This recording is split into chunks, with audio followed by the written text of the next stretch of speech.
We'll call the meeting to order. Please join me in the Pledge of Allegiance. Pledge allegiance to the flag of the United States of America and to the republic for which it stands, one nation, under God, indivisible, with liberty and justice for all.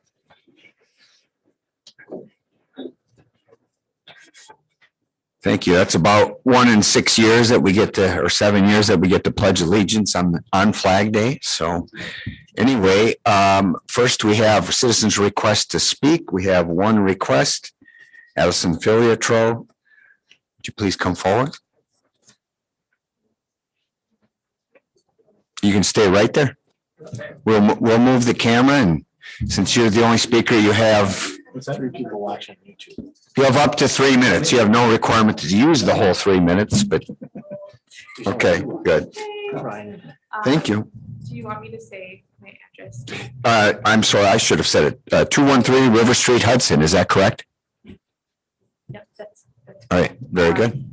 So my name is Hudson. About 8 months ago, I came with about 25 people who all came to part to support a race equity coordinator for the district. I'm here again to request the district consider creating this position. I've had the opportunity through various events and roles to talk to many people in the district and their support because it's helpful to have a trained and guiding force in helping students, staff, and community members with our blind spots. I'm fortunate enough that I have a race equity coordinator at my school, and I, in the last month, was able to have him help me broach the uncomfortable topic of the N-word in a respectful and delicate way in my classroom.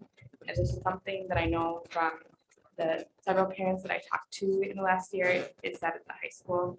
And I look forward to the results of the equity audit because I think as stated in October, this will be a necessary step to making sure all students feel seen and heard.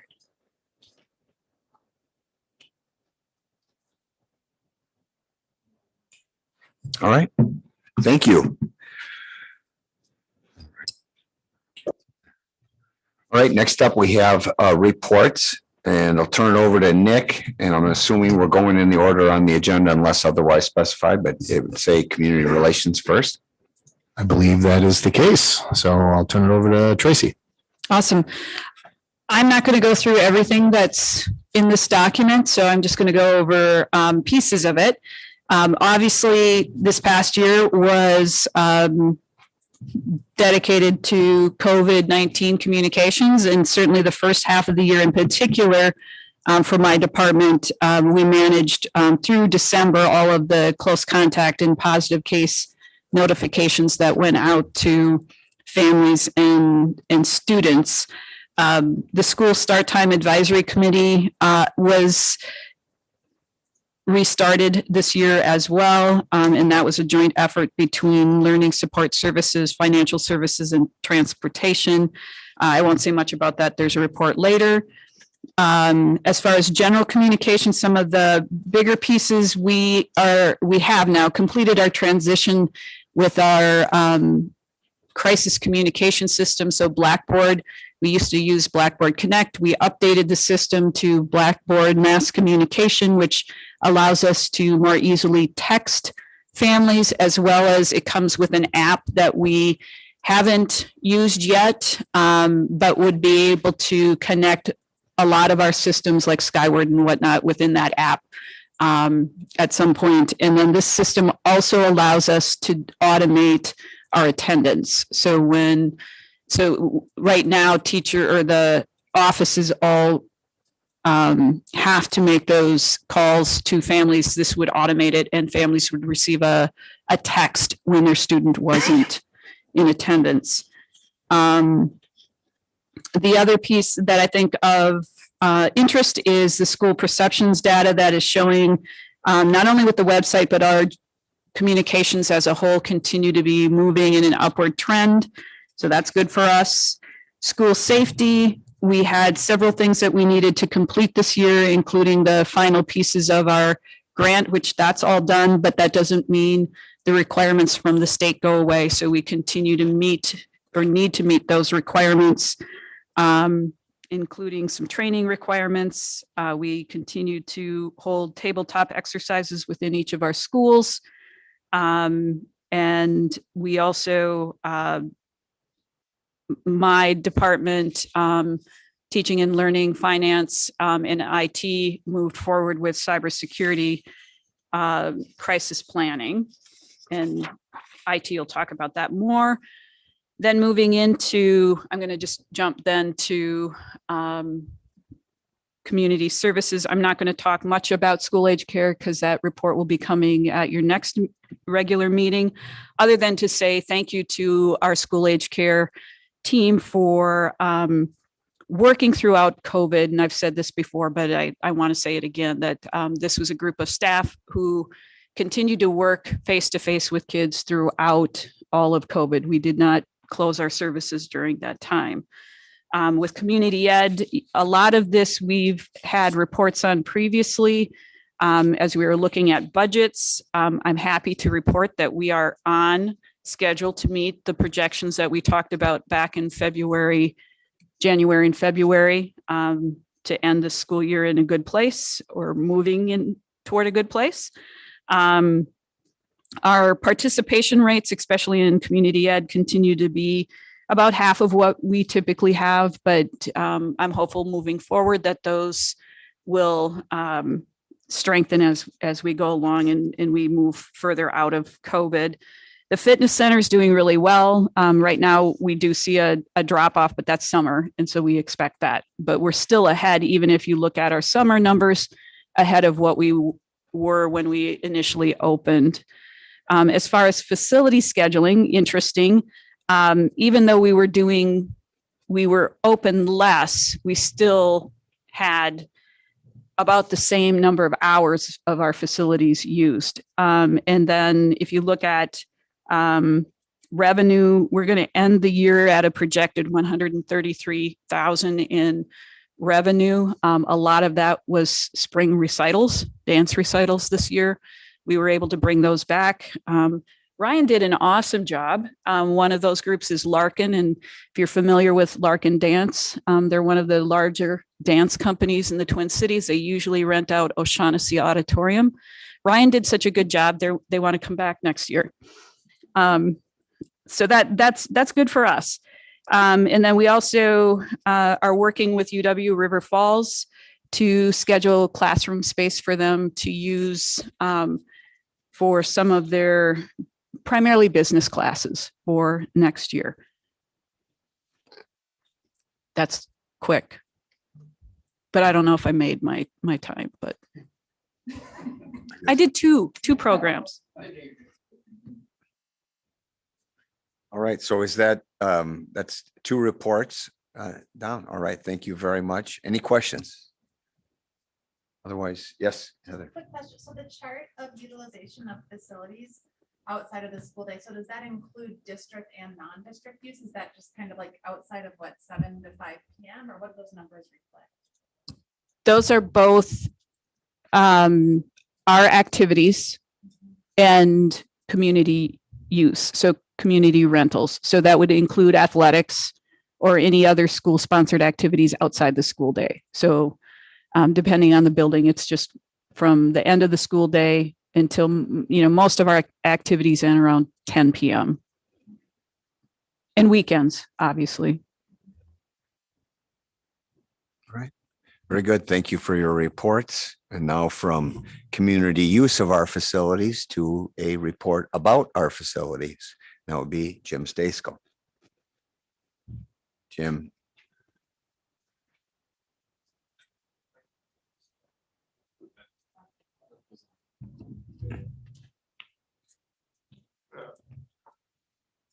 I'm going to try to keep this brief.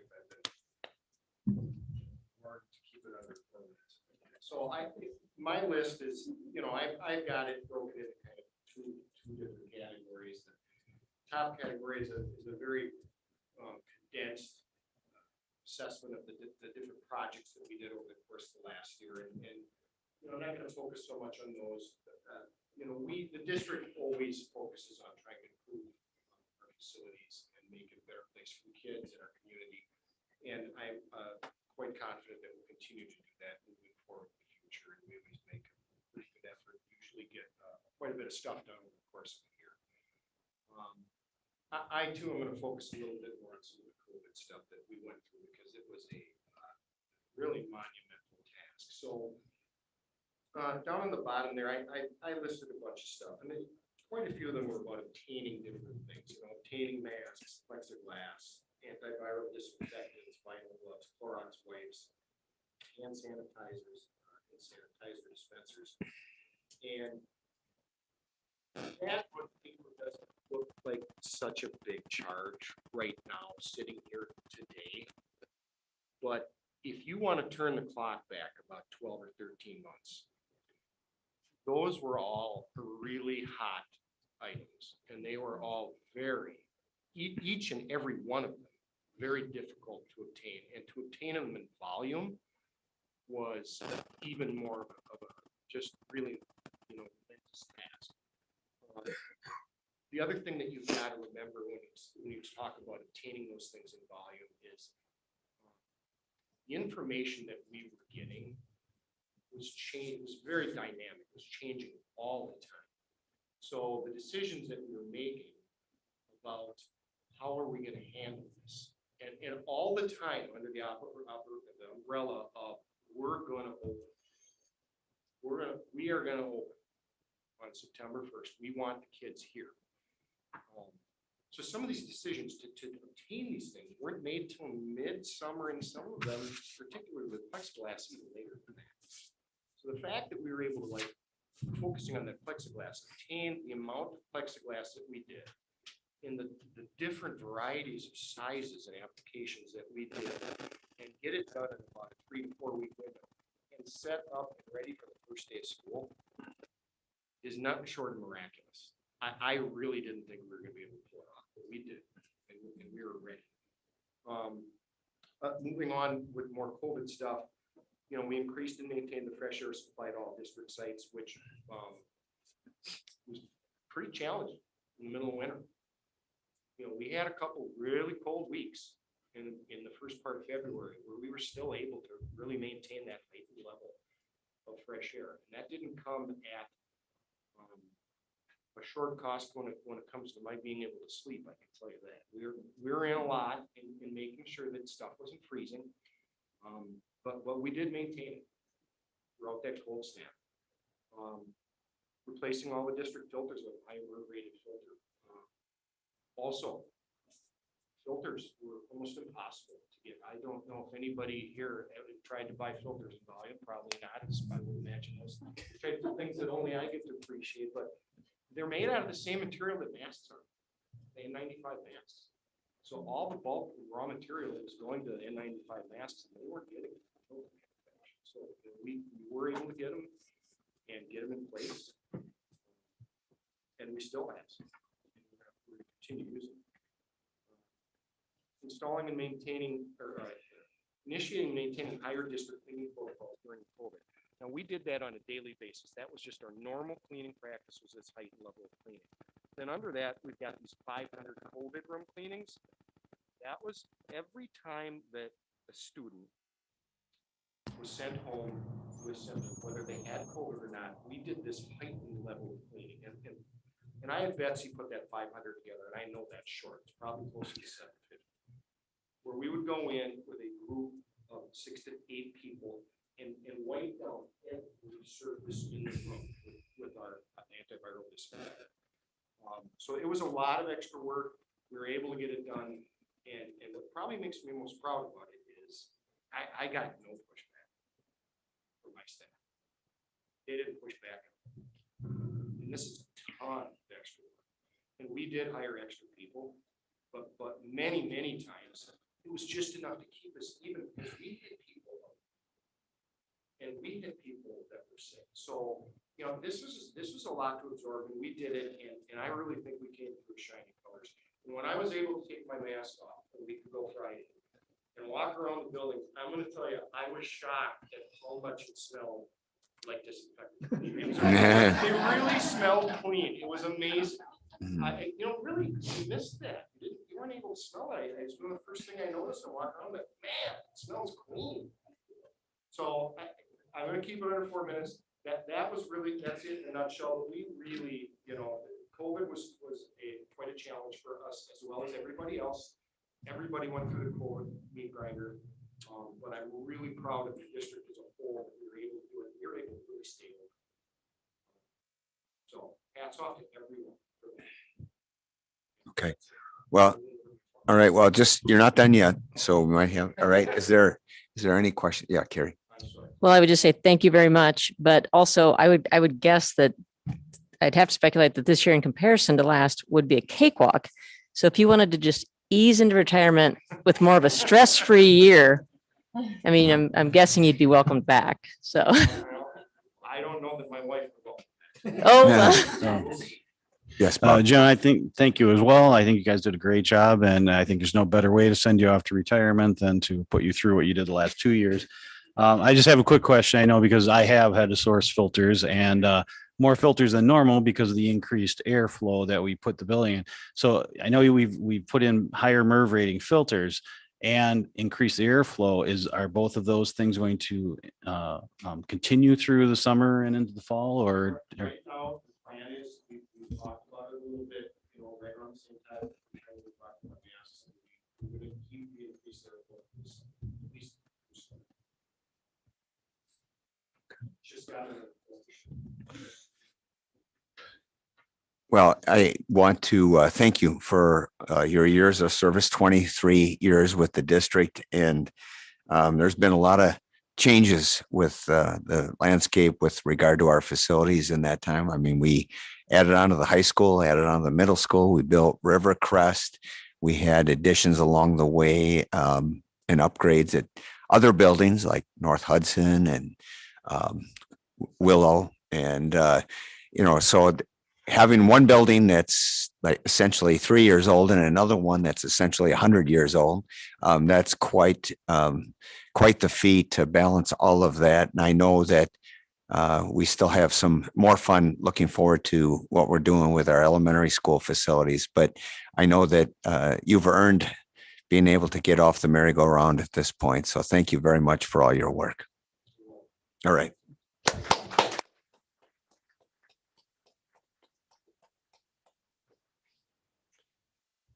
Next up, we have nutrition services.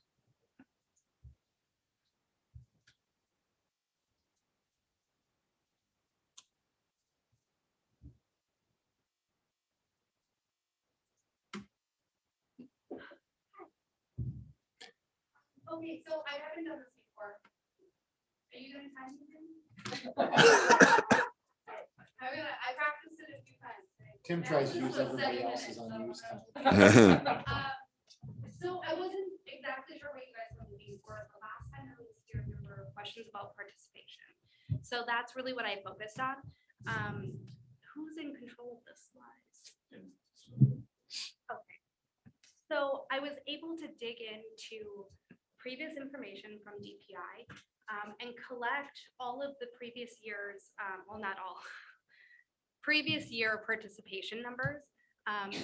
So I have, and I actually added a year. So if you want to go to the next one, I'm a visual person, a lot of graphs. I promise we won't linger on them too much. The blue is the 2021 school year. Red is 1920. The yellow is 1819. The green is 1718. So the reason the green and the yellow are so low is because that is only the middle and high school participating in the program those years. But you can clearly see that the blue participation from this current school year is much higher than even last year. I think a lot of that is due to our elementary schools. It's free, it's in the classroom, and it's a grab and go model. We're going to continue doing that next year as well. So then for lunch, you'll see I have the 4 years again, same years, same colors. Blue is this current 2021 school year. This is looks like a scribble. Throughout the school year, this is total meals sold in a month. So if we're looking at that blue participation for the 2021 school year, you can see that we actually started in September, very close to the 18-19 school year starting participation. We actually sold more in January than that school year. The red last year, it drops off in March because school closed, so it's not really fair. to compare that one, but we were at a higher participation level than the 17-18 school year in June as well. This year was really challenging. We had different learning models. We didn't have all of our students here every single day. That dip that you see in the blue line from November and December, we had, what was it, just the freshmen, and they were in a hybrid at the high school. That's a big chunk of our customers gone. It really is. So I'm really hoping if we were looking at that March, April, May, that trend line going up.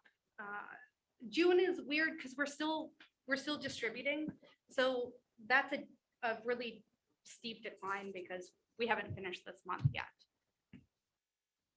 Okay.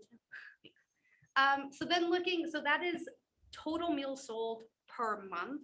This is an average of meals sold, and you can see that this trend line is positive. Again, that dip in December is mostly due to the middle and high school learning model changes. But overall, we're trending upwards, which is really good. I have one for each school. We'll just go through really quickly so you can kind of see how each school goes. This is Willow River. They have a really steep upward trend line. They did really well with participation, constantly increasing, especially for breakfast. That really caught on at the end of the year. Holton as well, very steep upward trend line for participation. The middle school is a bit different. Learning models here play a big role. If you can imagine trying to anticipate this and plan appropriately to purchase food, to plan how much to make, it was very difficult. I think my staff handled it as well as they possibly could, but even ending, you can see once we get to January, February, we have that upward trend line still. The high school's a mess. I mean, it's all over the place. There was no anticipating anything at the high school this year. We're selling meals, giving away meals in July. So that's where that starts. That's our distribution. All of our IDL distribution meals are included in this high school. I mean, every peak and valley, the kids were here, they weren't here. They came back, they left.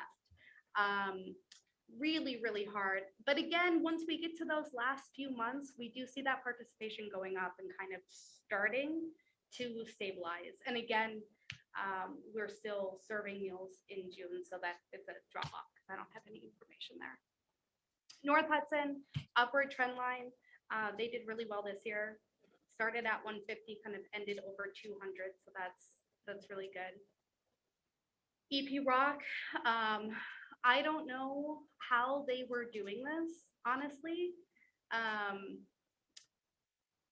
They're amazing. This is such a dramatic difference in participation and a really high. This is the highest participation per like labor hours that we had, and they handled it really, really well.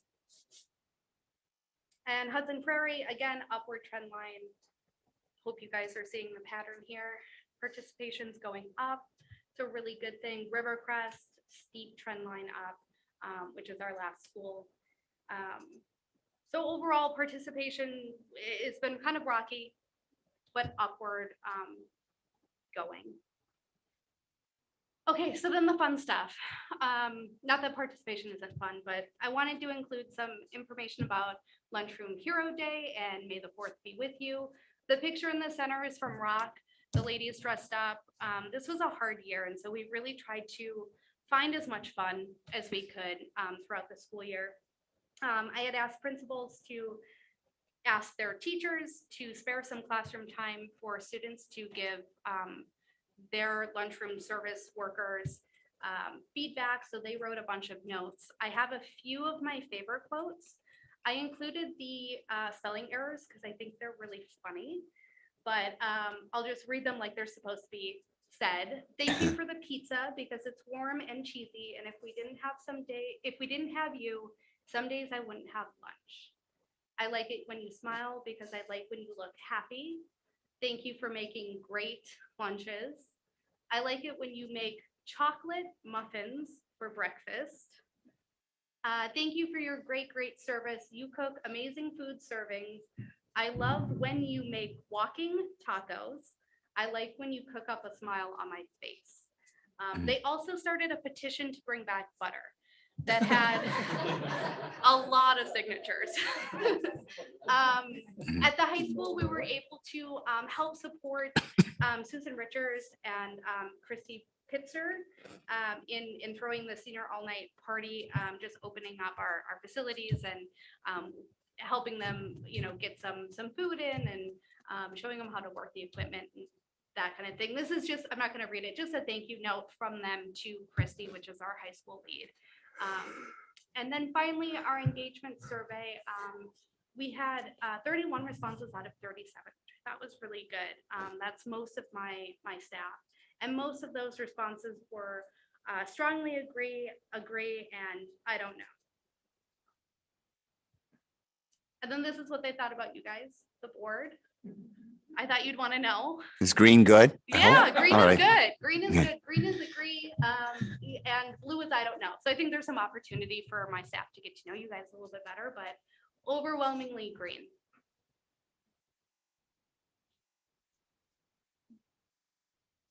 And that's it. All right. All right. Thank you for the report. Questions? Yes, Kate. I just wanted to point out in those comments how the kids talk about them making them smile. How even in food service, you feel like you're filling their bellies, but you're also filling their souls each day with your staff there. So thank you, Yeah, and pass no, that it along to was, them. A lot of my staff feedback too, when we were looking at them all, and they were surprised. They're like, well, they can't even see my smile. I have a mask on. And just realizing how much you can see in your eyes, Yeah. and how they can really tell. And the voice and the way you talk when you smile. So yeah, it was really nice. Well, I want to thank you for your report. I'd like to see those trends of going up at most every school. And I know it's going to be difficult to do year over year comparison when we look at COVID's effect on the last 2 academic years. But, I know we usually get a report somewhere in mid-year, and I'll be curious as we head into a normal year, what the impact was was it a 5-cent raise or a 10-cent increase? I know we've had some sensitivity in the past to what impact that has on overall participation. So we'll be looking forward to that mid-year report as well. All right. Thank you. Next up is student services. Yep. So Fafani Weinzerl and Jordan Wood, Assistant Directors of Student Services, are here. Thought this would be a good opportunity for you to hear from them as they do carry the bulk of this work that they're going to share. Very good.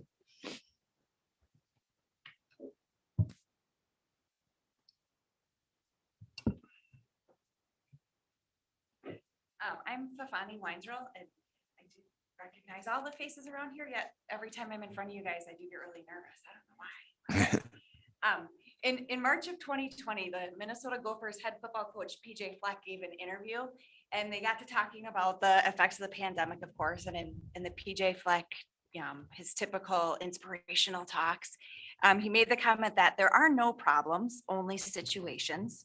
And through those situations, we create opportunities.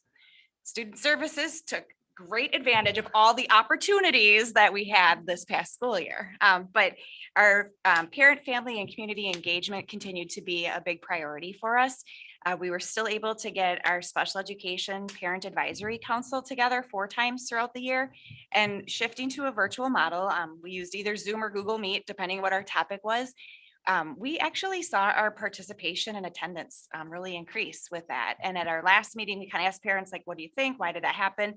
The feedback that we got was that families were able to come as you are, and they didn't have to worry about finding childcare or whatever. We did have one mom who would often participate on the Google Meet through her phone while she was taking her daughter to different like OT and PT therapy. So she was able to participate in that. That was kind of one of the silver linings, right, of COVID. And our English as a second language team, they typically hold several family engagement events throughout the year.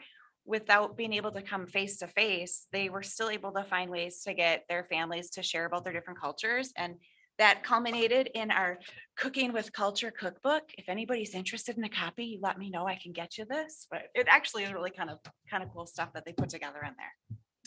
So I'm Jordan Wood. I'm the other Assistant Director of Student Services. And just going to highlight some of our student support work throughout the year. Through four different instructional models, we maintain and implement our special ed, gifted and talented ESL services, which no small feat. I think especially special education was interesting to translate to a virtual model. Some specific program highlights are community-based transition program, or 18 to 21-year-old program. We did have 3 students who participated in the WITC Hospitality Foundations program and graduated this year. Those are our first 3 graduates in that program. That was exciting. And all 3 of those gentlemen have job offers, multiple job offers from different area businesses. So that's great. We appreciate the support of the community for that program. We were able to maintain that experience for those students all through the pandemic, and our community partners were fantastic. We are continuing to look to increase our inclusive practices. So we maintained our co-teaching models and did a lot of legwork to increase for this upcoming school year to expand that to every level. And actually, Fafani and I have a co-teaching training on Monday with some new co-teaching pairs, and we're going to get started for the fall. Another COVID silver lining is that, as we translated special ed services to virtual environment, we also had to translate our IEP meetings. We had increased participation from our parents. Families reported they didn't have to leave work, or they could just pop onto the Google Meet or jump on their phone. And so that was a nice change as we increased that family engagement. Social emotional learning and mental health rightfully has been given a lot of attention and consideration. Resources for integrating social emotional learning have been adopted at the elementary and high school levels. And our mental health awareness committee put together some mental health resource bags and delivered those to 1,000 different bags to areas in our community, as well as put together COVID care packages for those who would need them.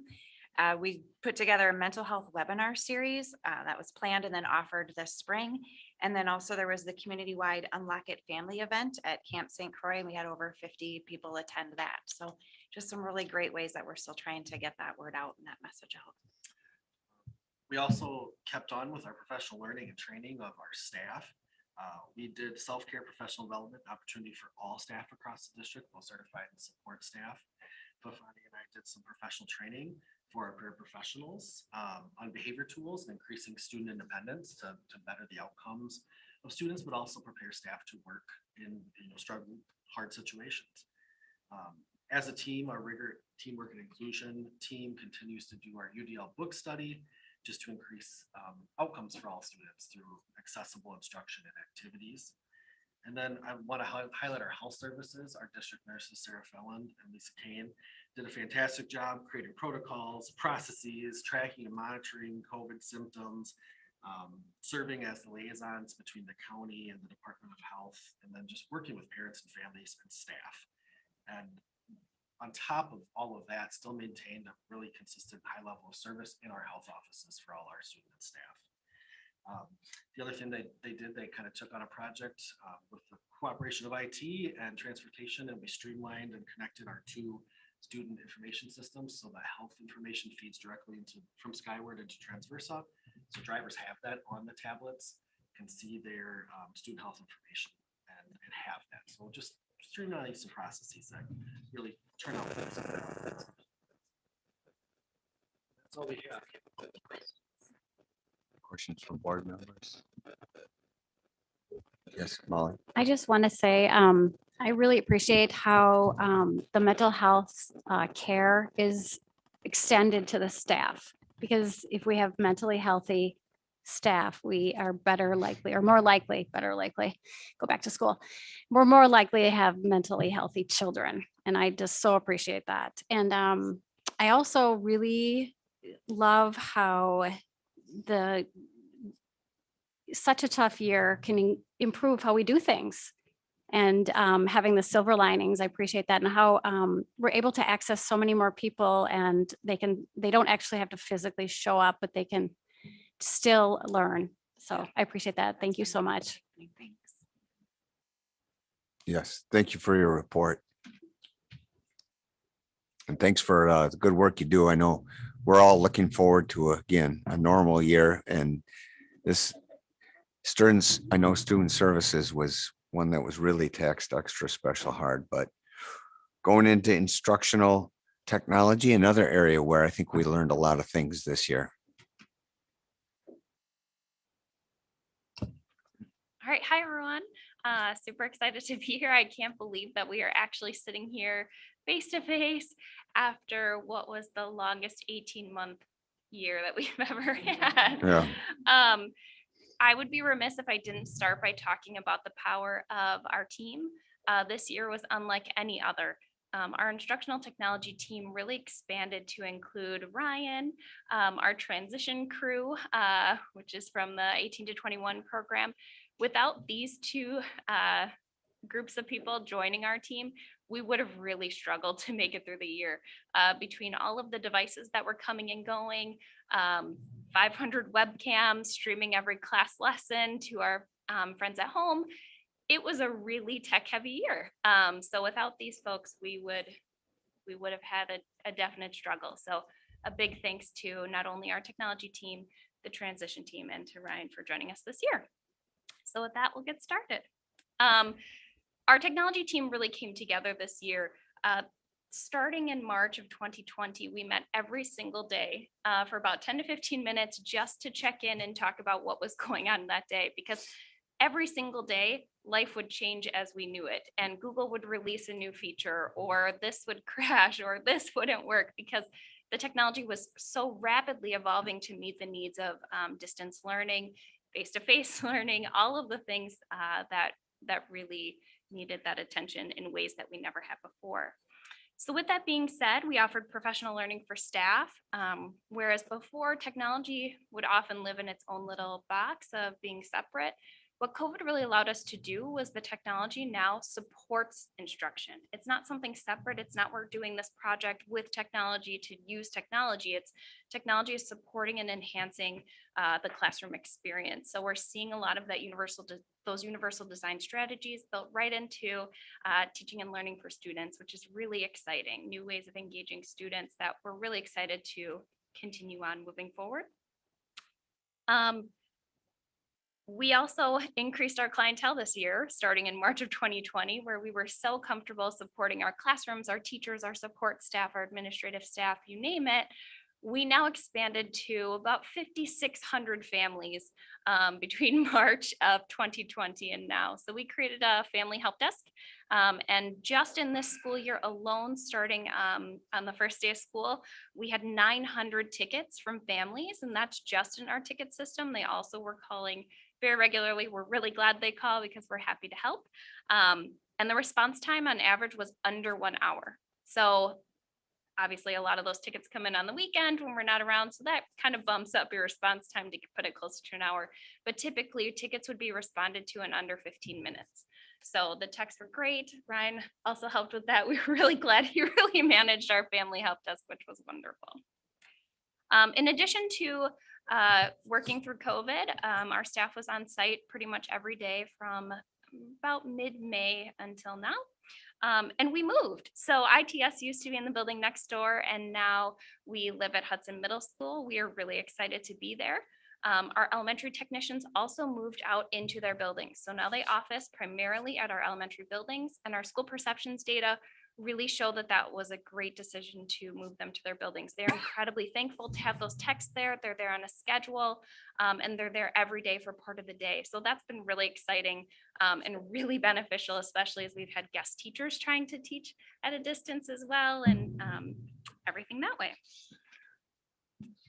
As Tracy mentioned, we really worked, as you know, security and cybersecurity is something that I'm definitely passionate about.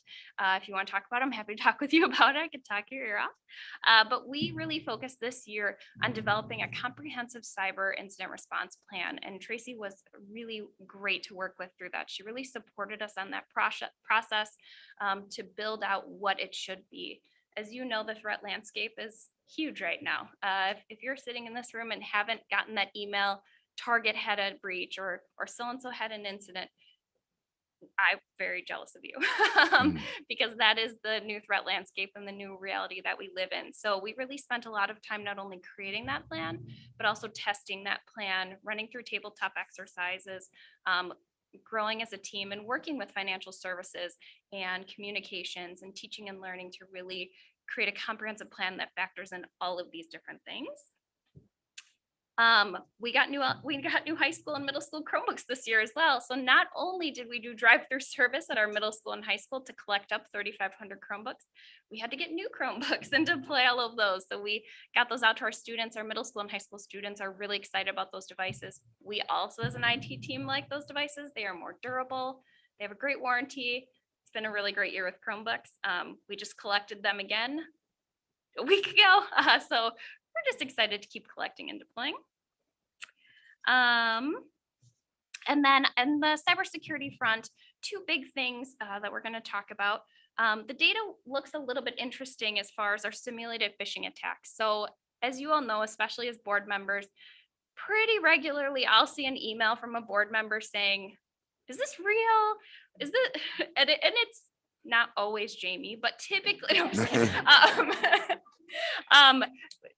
Jamie doesn't need any gift cards. No one needs to buy him any gift cards. He doesn't need to buy them.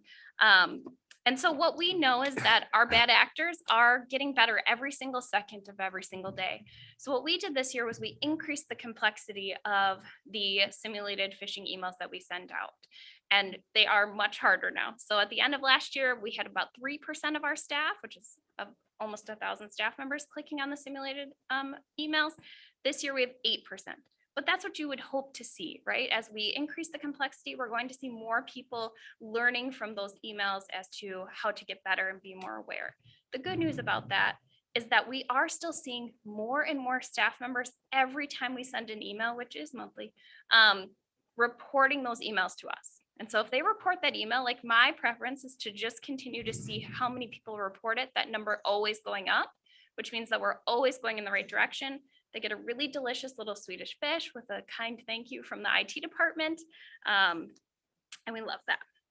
And then last but not least, as part of our increased security, we turned on two-factor authentication. I know many of you in this room also have that turned on now for our Google accounts. So we have about 1,000 staff members, and across 3 days, all of our district technology staff supported them to turn on two-factor authentication for their Google accounts, which basically means that if someone tries to sign into any one of our accounts from anywhere on a new device without a physical token or their cell phone, they aren't going to be able to get into our accounts. So we are pretty excited about that security update, and our staff handled it in stride. Everyone did such an amazing job. Not only our teachers, our support staff, our board members, our administrative staff, everyone got through it, and we're really excited to be on the other side. So with that being said, that was 2020-21 in IT. Questions?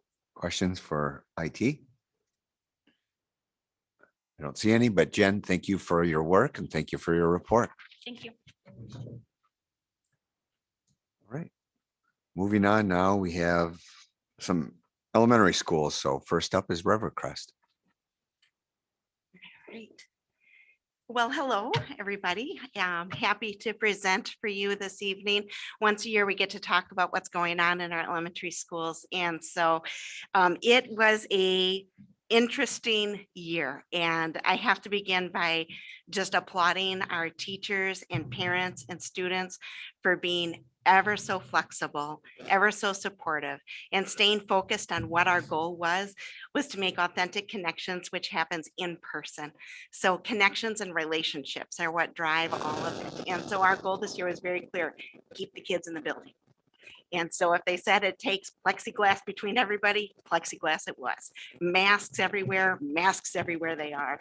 We rethought everything, how we moved through the hallways, where we turned things into one-way hallways, how we went to the bathroom, the time we spent washing hands, where we washed the hands, how we got through breakfast lines, how we took recess, the amount of time or how close kids could be sitting up on the carpet next to the teachers versus out at their desks, how long we were teaching guided reading. Masks on all of the students really impacted a lot of what we did. If you think of kindergartners and first graders, where a lot of learning that sound production is looking at that mouth and having kids say, get your lips ready or get your mouth ready for those words, not being able to see the teacher's mouth and not being able to see the students' mouths. But we said, we'll keep figuring it out. So buying see-through masks at various times, trying all kinds of different models, figuring out that you can stand next to the kids so you can hear them a little bit better. Just absolutely everything was rethought. All so we could keep the kids present, because the relationships and the connections are what really make education hum and make our progress grow. So it did impact some of our where we didn't see maybe as much growth academically for our students, but we did see growth that we're very proud of. So just over 50% of our students met their growth target on the MAP test. And we just slightly came under our goal for having students at the 61st percentile or above on the NWA, which is college and career ready, in our 1st through 5th grade.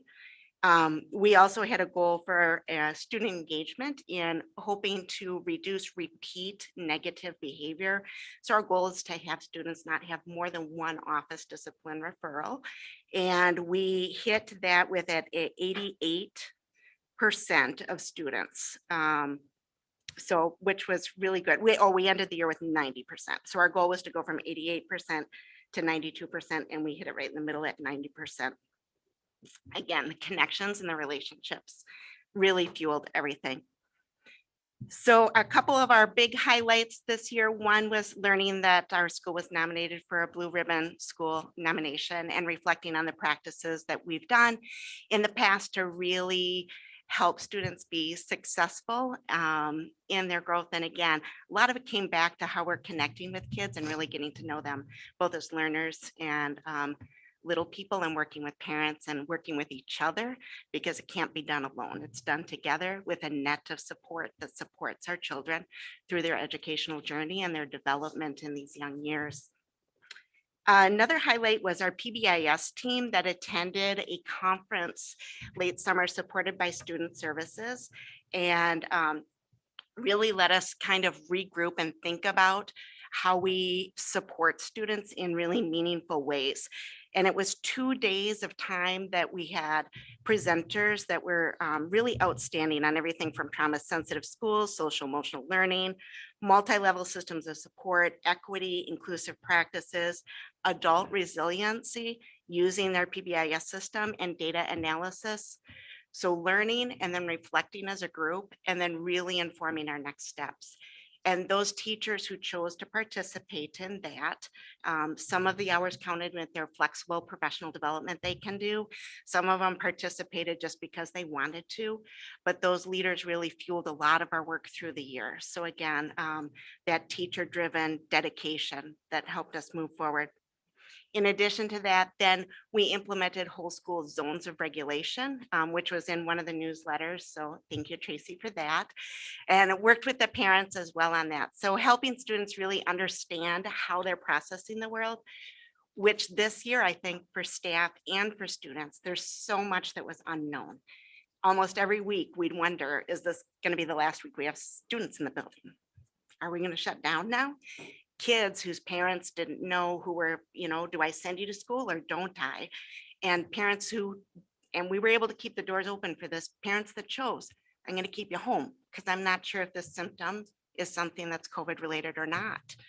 That put tons of stress on families and on staff, rethinking everything. So really keeping in touch of the zone, your emotional state at that present time, and thinking about strategies and things you can do to try and help support you to be in that green zone, we call it, which is the zone where the brain is most likely to be able to absorb new learning and make good decisions. So it was really a school-wide system and adoption of strategies that were really worthwhile. So a lot of neat things. We were able to keep a lot of our neat traditions, but they looked different. So Veterans Day was all virtual, but each grade level had a veteran that connected with them, and they were able to ask questions. We still had like Alicia Miller with her environmental ed, either go outside or go virtually. Mr. Mick, who's awesome. Mr. Rick, we couldn't have a school year without him involved. So some of those things were kept. We didn't have, the all school meetings and things like that. And Rivercrest is super anxious to get back to some of those things where we're really meeting in whole group and singing and celebrating together. But with the parameters that were given, I think a hugely successful year. So proud again of my staff, our families and our students, the resilience, the ability to pivot, the ability to rethink everything has just been inspiring. So thanks for giving us the support to be there in person and to do what we needed to keep our kids here, because it's all about those connections and relationships. So that's my report. Any questions from any board members? All right. Well, thank you for your report, Katie, and thank you for your service to our district, and good luck in Chippewa Falls. Thank you. Right. Next up, we have Holton Elementary, and I'm assuming Hudson Community 4K as well. Yes. All right. On behalf of the principal team, I wanted to say thank you to Katie for your contributions to our team as well. So you will be missed. My report will start with Holton, and I echo exactly what Katie said about how there was a sense of relief that we were able to be in person this year. I think we started the year with some hesitation and being very nervous about being face to face. But I think at the end of the year, there was not a single person that didn't agree that that was the best thing to do. It was a year to see people come forward with problem solving, with showing their flexibility, their accommodating kids that were at home and trying to figure out how to have them do the same experiment at home without all the materials that they had at school.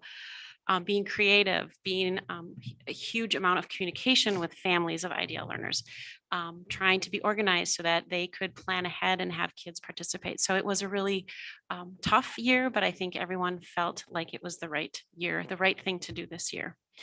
By the end, I'll speak quickly about our goals. By the end of this school year, despite the challenges, we were able to have 68% of our kids reach that college and career 61st percentile, just short of our goal of 70%, which in talking to my staff at the end of the year, I felt like that was a huge win just because of all of the things, the mitigation strategies and all the things that were put into place. Despite that, we were still able to almost reach our goal. Part of that was the success was due to our new FPC, Fountas and Pinnell Classroom Reading Curriculum that has been a huge win for the teachers. They love it. And we've seen a lot of growth and progress with our students. Even with some of the mitigation strategies, we still feel like it's made a big difference with our kids.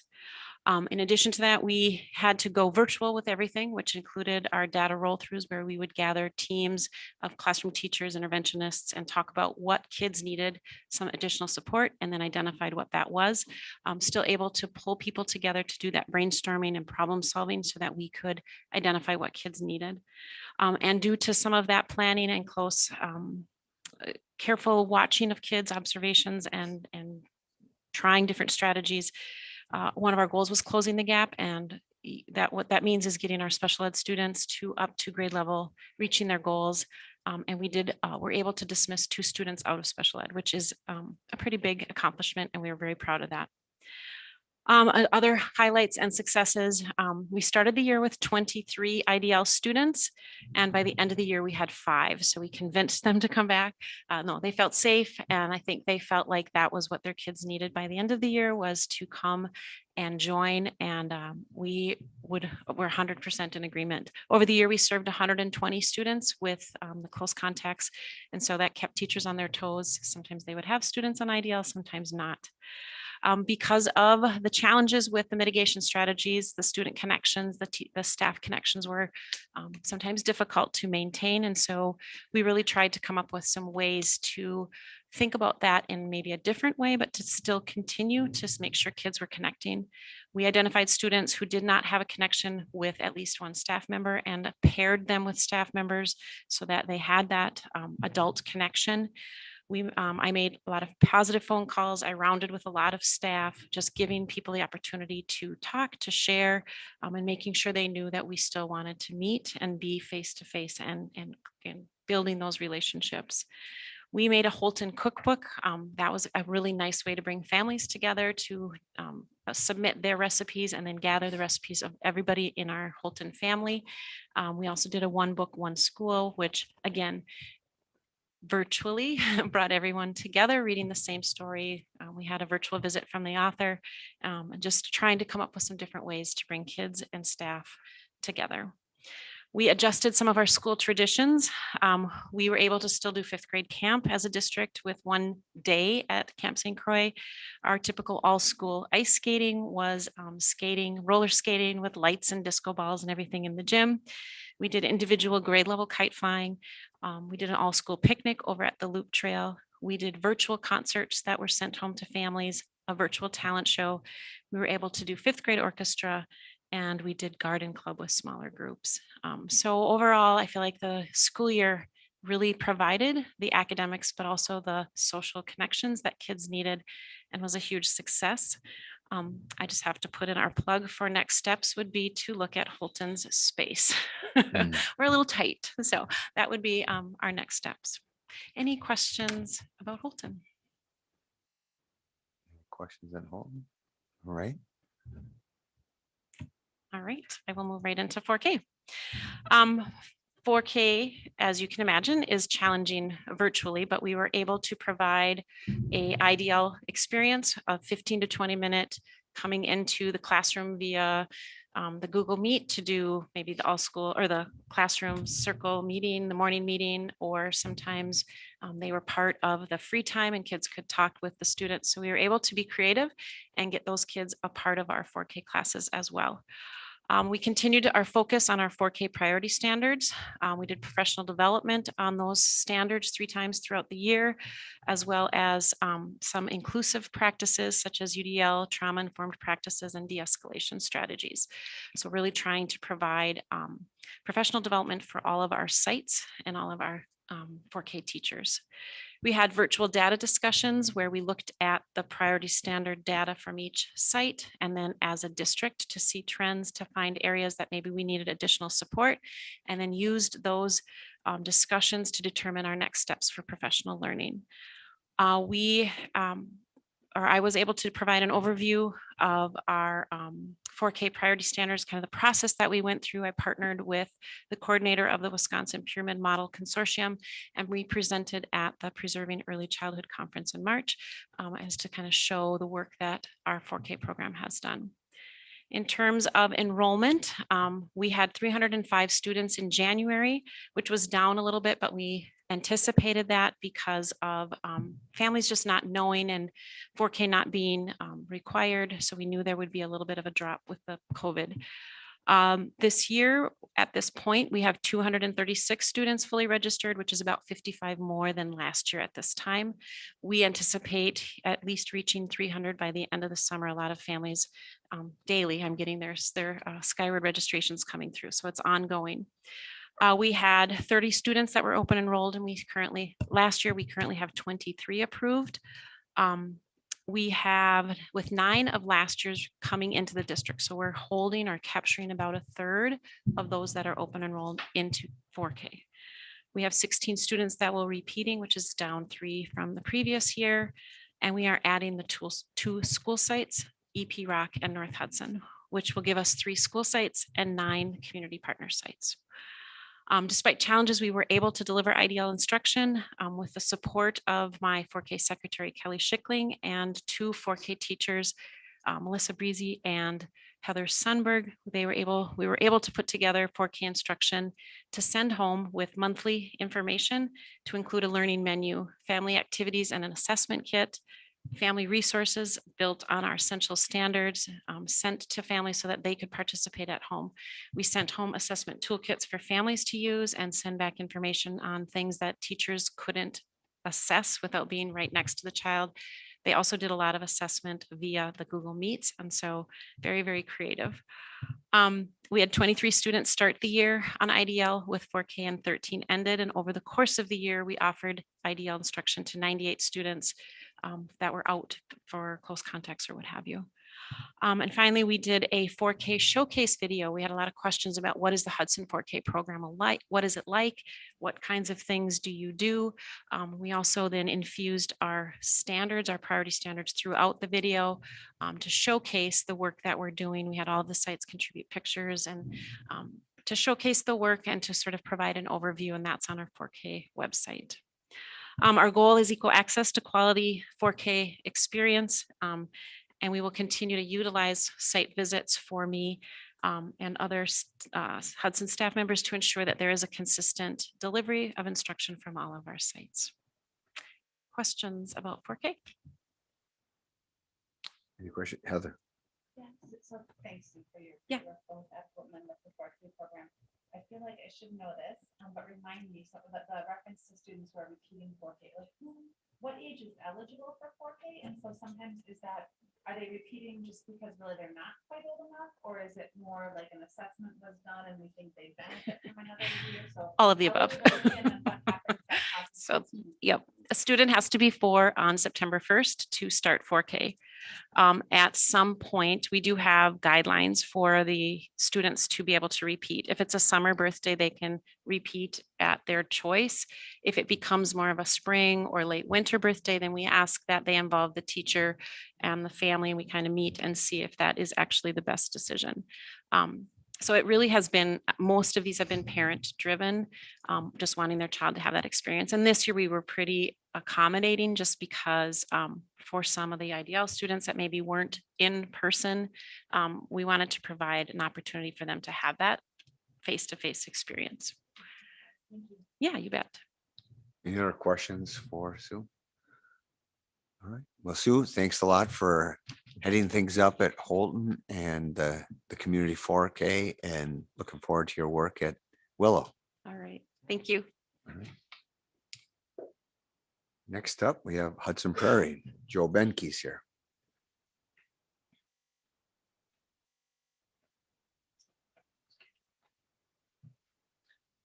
All right, I'm Joe Benke, the principal at Hudson Prairie Elementary. I'd like to start by welcoming new board members, Kate and Molly. We got to meet briefly the other night at the retirement banquet.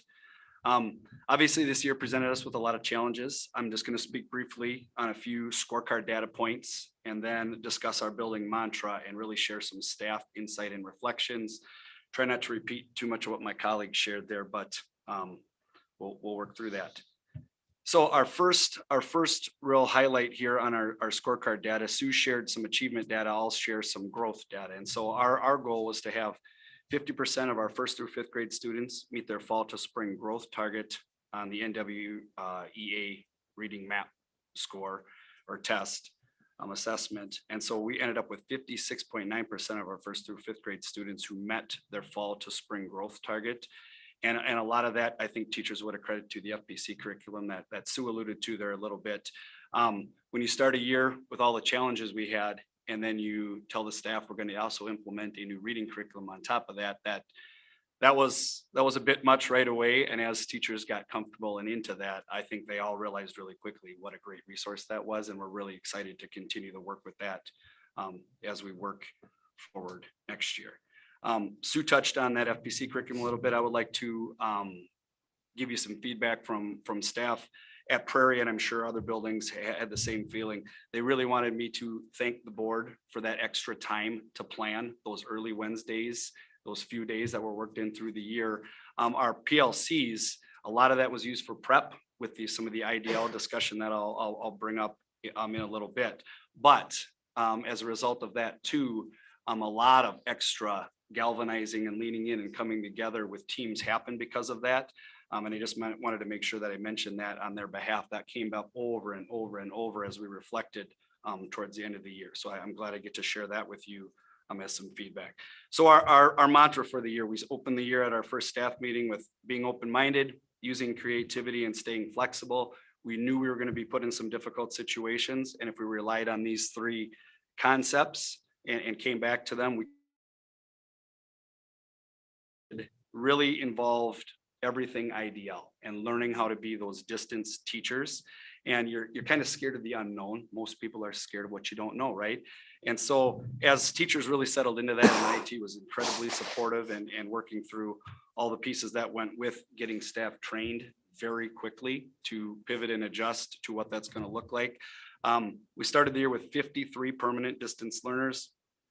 We ended the year with only 9, meaning as the year went, we saw a big influx of kids coming back.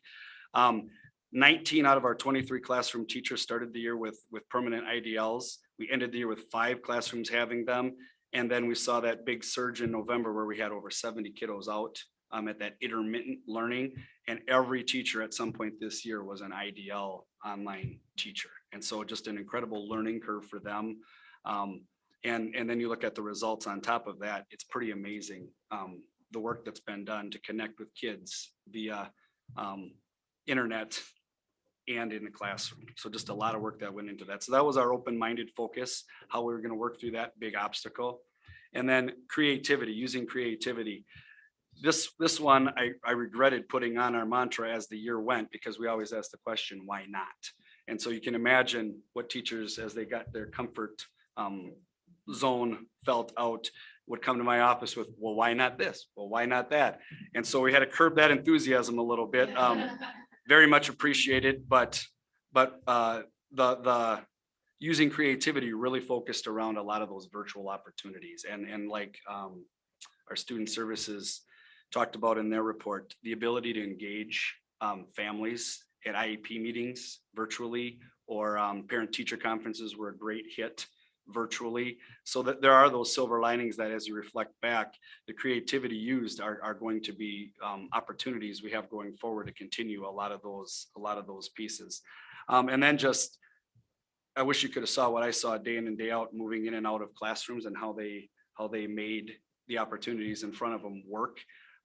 Just some really neat things with seatings and delivering of curriculum. Just some really interesting things that they made work, and you're going to see continue down the road. When you get into the bullet point of being flexible, this was everything to pivot day to day to make things work. What happens when a few students in your room have to leave? What happens when your teammate has to leave? How are we going to pivot and be flexible and help each other out and support each other? And we did a fantastic job of that. I would like to highlight our wellness team on this in being flexible. We do a lot of community engagement events at Prairie during the year, like a bowling night, and we focus on wellness and health and well-being. And so not being able to have that this year, we really focused on a monthly challenge to families that students and staff and then families could participate on. And then we would have drawings at the end of the month to promote those healthy habits. And we had a huge participation rate in that. And then we ended our year really highlighting that. And our last day of school was a day of wellness. And we had students rotate through 7 different stations, really kind of focusing on and tying back in that theme throughout the year. And so that was a big highlight. And I wanted to credit that team for all the work that they did to make that work. And then in ending, in closing, I would really like to thank the school board for your dedication to the hard decision making that happened this past year. That doesn't get overlooked. That's what kept us in school.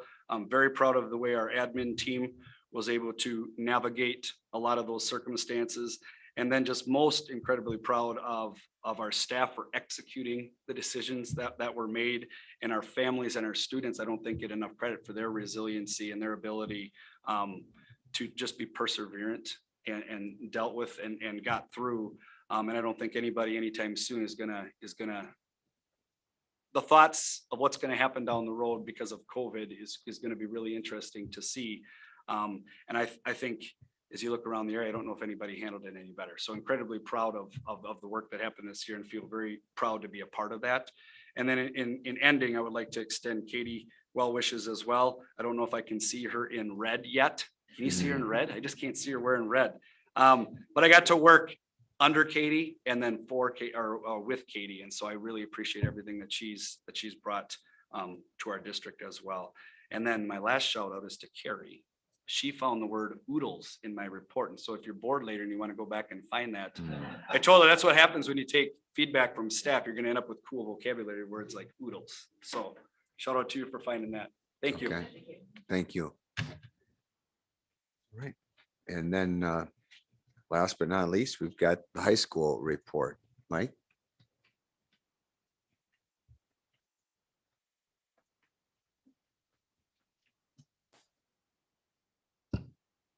Down? Perfect, thank you. Well, this is my first year-end report and I didn't get the memo in the 4 minutes. I'll try to keep it under 25. Yeah. Good. Not teasing. All seriousness, I'd just like to echo a lot of what my colleagues shared. I mean, just the word proud just comes to mind when I think about everything that transpired over the course of the year. You just reflect back and at times now it looks like it felt like a blur, but when you were going through it, it was really a grind. And I think back to all of the work that Jen Lotzie and Jordan and Ryan De La Croix and our admin team did. I mean, and then the support from Aaron and Dave, Andrea, and Nick. It's just been incredible. So Joe kind of took my word. I was going to use proud as really the word of the day because, you get through something like this and it's just a collective effort by everyone. And it just really made me be proud to be a Raider. So, equally a strong thank you to the board. I mean, you kept us in person as much as possible. And we all know that that's the best model. And so thank you for doing that and providing us the opportunity to educate in the way we know is best. In terms of goals that we had this year, the first one was going to be communication. We just had to make sure that we communicated well with our families. If we ran into any challenges related to communication, it was the battle of email fatigue for families. They were receiving emails from the district level, their school level, oftentimes their teachers. And so we were just really trying to find that delicate balance of providing what information is really needed for them and how frequently can we expect them to engage with us. And so that was certainly a challenge, but I thought overall things went very, very well in that regard. A second goal was just the creation of our PLC framework. Just being new, I needed to get a good handle on what, really is a pillar of any school. And that is that we have teachers working collectively together and they're working on the right things. And so, again, with the help of many, Dave, Ivy, our instructional coaches, we put together a pretty strong framework for moving forward in that regard. And then finally, in terms of the management side of things, adding an 8th period for a schedule and that will begin in 2020 or 22-23 was something I'm really proud of. I'm really happy with where we landed on the AB block, moving to the Law Day system. And so that is well underway. The next component that you'll be able to expect from me is I'll be rolling out a communication plan first to deliver to our school board. So you understand a little bit of in more detail about the block and the Law Day system and how we're going to transition those two items. And then after meeting with you, then we will provide opportunities for students, staff, and families to learn more, have their questions answered, and those kinds of things. And then in terms of our highlights and successes, I mean, there are many of them. You think about working through a pandemic and you think about all of the things that we were able to accomplish. I mean, aside from just being in person, in a broader picture, I just think about our ability to still run clubs and so many activities and athletics and our fine arts programs. Just really, again, relative to our peers, just an absolute success. But to highlight a few things, we actually ran a musical. Congratulations to Andy and Carrie. I mean, they pulled that off in less than a month. If you went to any of the spring concerts, what a sight to see so much talent there. And what I found was interesting is I believe in part due to COVID and because I haven't been here before in the past, they would all congregate outside the front entrance after their performances. And if you were there, you couldn't help but just feel the positive energy. It was just elation and smiles and pictures being taken. And I mean, it's just what we're here for. It was just really cool. So appreciative and thankful that we had that opportunity. Among other highlights, Carrie Hentz and Ashley Blum are they wrote a grant and they're going to be receiving a direct to garment printer for the business area, which is going to be pretty cool. They're going to be able to work together and support the process of printing our own garments from start to finish. So everything from design to marketing, pricing, inventory, all of those kinds of things. So they're real excited about that. And that was a very substantial grant that they received. Tom Cladd also received a grant from the Donaldson Corporation for over $15,000 for the welding shop. We had 13 students, 13 Calc BC students that earned credit through UWRF and Calc 1 and 2. So basically going to school with 8 college credits earned. We had 102 local scholarships that were awarded to 78 students for a value of over $67,000, which again, I mean, these are just small things to highlight and be appreciative of. Our Hudson High School had 4 merit scholars to honor: Jonathan Bennett, Ainsley Kennedy, Zoe Queenie, and Emma Anderson. I mean, that had very, very high honors. We had 25 other students complete the AP capstone requirement through submitting work to the College Board for both AP seminar and AP research. I had an opportunity to personally sit on a number of those presentations, and the work those kids do, it is just incredible. They find an area of interest and they really dig in. Honestly, it's very educational. We had 748 students register for AP tests. If you think about that, that's an unbelievable number with over 1,000 AP exams that were taken. Thanks to all of you again, we were able to host our two proms. A big shout out to Kim Banky and Katie Murphy. They just did a marvelous job of organizing that, and thanks to some of you that were there to help chaperone. We all had a lot of fun. I mean, it wasn't just the kids; it was a good time. So very, very thankful and fortunate to be able to host a prom, and then finally there were 95 seniors that were inducted into the National Honor Society, and they completed over a combined 5,700 hours of volunteer services through their junior and senior years. That's a lot of volunteerism. So just overall, I look back, it was just a wonderful year, difficult, but very, very rewarding. And like I said, the word of the night, it needs to be just how proud we are to be here. So thanks. Any questions for Principal Ballard? All right. I don't actually have a question. I just want to say how much I appreciated what you presented and what you shared, because I really enjoyed looking at the Academy capstone projects. Yeah.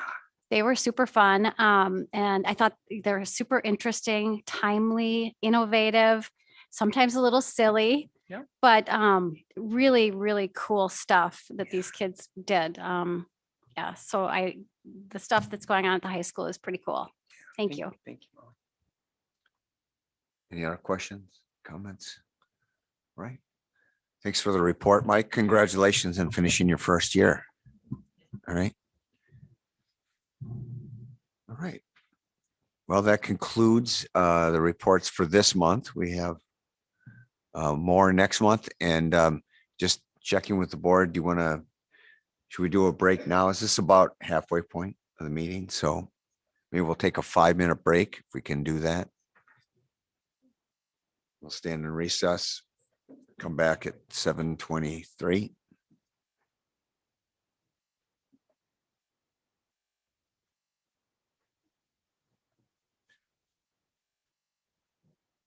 your report going to be 3 weeks?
Are we back on?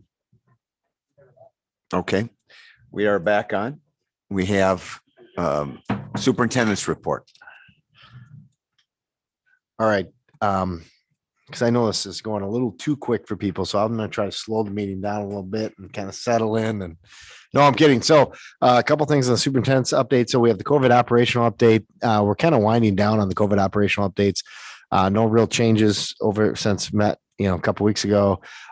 We've had we're basically 1 week into summer school / summer activities. School age care is the only thing that we've really had going on. And I guess high school, summer school, I can tell you we've been a week, and knock on wood, we haven't had cases from not having masks. And so we'll continue to keep an eye on that. Kind of anticipate we'll have COVID operational updates maybe the next couple of meetings, and then they'll probably start to subside, as we continue to move forward. But want to make sure that we can kind of give you an update as to what's happening with summer school and some of our summer programming. End of the year update. Had a great experience with the banquet. Staff appreciation banquet went really well. Andrea and her team did a great job with it. And so, definitely now we've become wedding planner type, event planners types of things. But it really went well. And the crew that put on the mocktails, I don't know if that was Dave's charge or what, but I've never seen so many people drink so many sugary drinks in such a short period of time. I don't know if they were hoping for fermentation to happen sometime or what was going on, but no, it was great. And then graduation was a great event, went really well. Great weather outside. So, great end of the year, all in all, it's been a good end of the year. Enrollment update. Andrea has it on there. I don't know, Andrea, if you want to touch on that. Sure. And I linked to the document as well. So specific to elementary primarily, because we're still working on some of the specifics of the middle school, high school numbers as they're rolling up. We haven't yet rolled skyward over. But you can see with the elementary information that right now we're at 2089 total students projected for next year. That's up about 30 kids from February. So hopefully continue in the right direction. And then with respect to that, and corresponding information is the boundary exception. So you guys know this is our third year of doing the new process for boundary exceptions. And we had 50 requests for boundary exceptions this year going into 21-22 school year. Of those 50 requests, we approved 49 of them. So quite a few approvals. Historical information for the 2021 school year, we had 57 requests. For 1920 school year, which was the first year that we implemented the new process, we had 90. So we've gone from 90 to 57 to 50. So, and even of those 50, there's been multiple people that have declined. So I think it's become more manageable as we continue to implement it. And so that's great. And then in terms of open enrollment, we currently approved 65 applications into the district. So we have 36 applications out currently. There's the other enrollment or open enrollment processes that start in July, but this is just the initial open enrollment period. And so that's quite different than the prior year, which for the 2020-2021 school year, we had 66 applications out and 61 in. So now we flipped it by quite a bit. So thought you guys would want to know that information as well. But basically in middle school is kind of holding its own with respect to numbers, and the high school is as well. The 5th grade going to 6th grade class is 409. So it's like our last 400 plus class for quite some time to come. So unless we have a significant migration going forward. So just wanted to make sure you guys have all the information, and I'm happy to answer any questions. The total elementary number with 99 sections, how does that compare to the previous 2 years? I believe we're down a couple hundred students. I don't have the exact number. I could get it 1 second. So it looks like we were about 2159, somewhere around there, 2160 in elementary, and we had 102 sections this last year. Yes, we did. Yep. And I know that you said we're up 30 from the projection in February. Mm-hmm. But that's still, we were at 99 sections in February, and we're still at 99 sections. We are still at 99 sections. You can see there's a little bit of red as we're continuing to monitor the situation. In terms, the red means that we're above class size guidelines. The Holton dilemma is Holton in that you have one red surrounded by green. I mean, it's a lot of under class size guidelines with one outlier at the second grade or at the first grade level.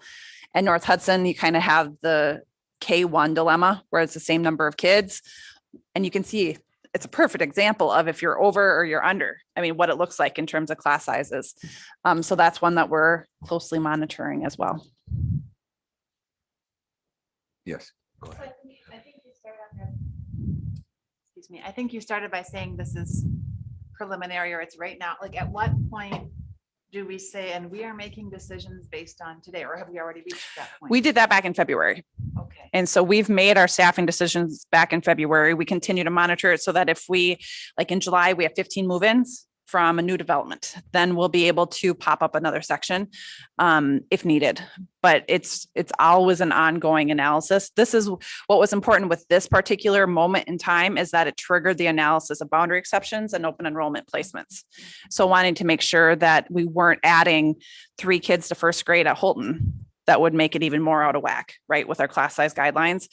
And that if we're able to lessen some of the high ends, that was great.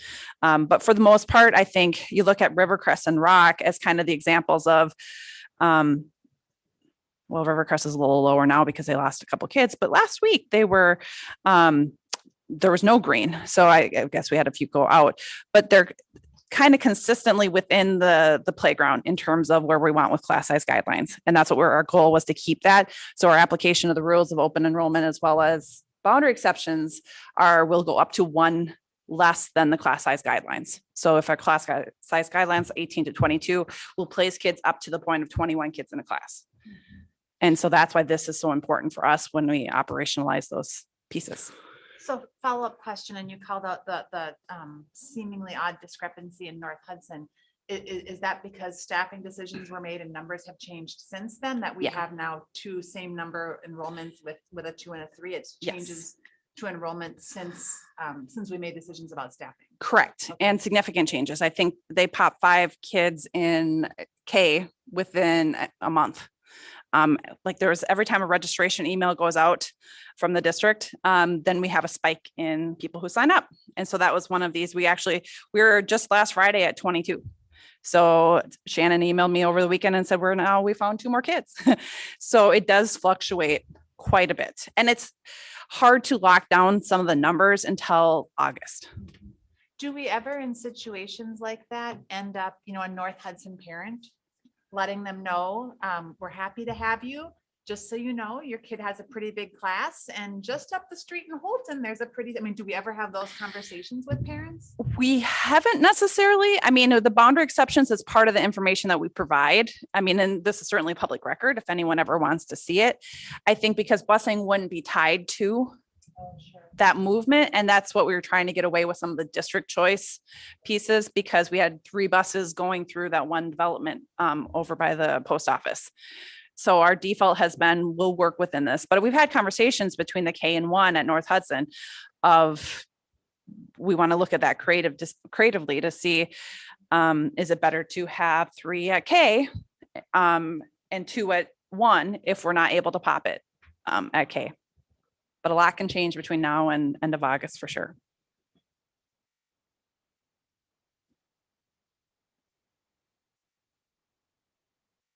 Yeah, I'm curious on that. Yeah. Heather's question was what I saw right away is that Holton and North Hudson being right next to each other. Are those kids somebody that's close to the North Hudson border? But it's kind of reversed for kindergarten and first grade as to which it way is they odd go. right there. Those 2 being so close to each other and being the polar opposites of the grades. Yeah. Right. But if I was a parent that, let's say, at Holton and saw that there'd be, 23 or 24 kids in my child's first grade class, but I could send them to North Hudson and they'd only have 15 classmates. That's a big swing. We have had principals make those phone calls, right? Especially when it was boundary exceptions that were more like the first year of implementation, was parents were kind of shopping which building they wanted to go to. And when you have that situation, the principals will certainly advocate and say, well, our class sizes look like this. If you go to this building, the class sizes look like Y. We've been trying to get away from that because every building is fantastic. But it's been a conversation historically. Right. Okay, thanks for that Mhm. update. And Nick, you have last part of your report. I would like to turn over to the distinguished gentleman from CISA 11 over there. I just had a great time at the CISA 11 annual meeting, and as you know, it gets to be a wild time up there in Turtle Lake. No, it was an interesting meeting. My first time being there.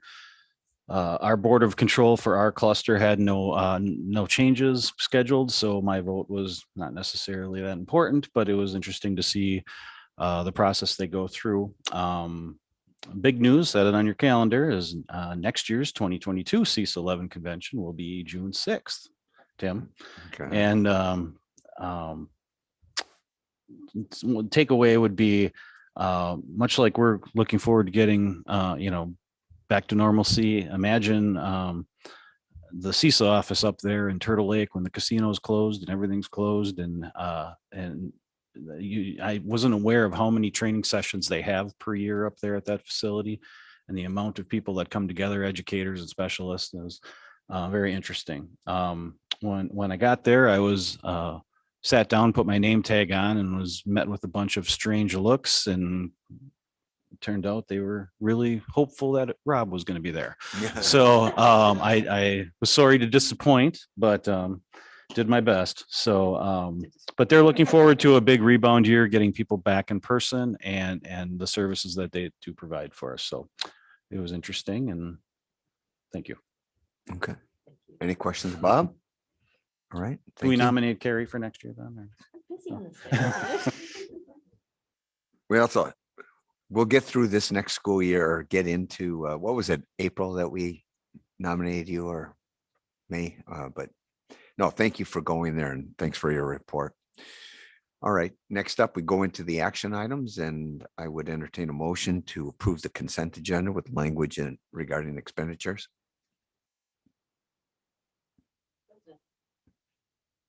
I move approval of the consent items, and that the chief financial and operations officer be authorized to pay bills in the amount of $2,198,169.30. Second. All right, motion by Carrie, second by Bob. All those in favor, say aye. Aye. Those opposed, say nay. The ayes have it, and the consent agenda items are approved. And next up, student policy series. This is first reading. Erin is adjusting her mic, and she's ready to go. Yep. So these are similar to what you saw at the work session.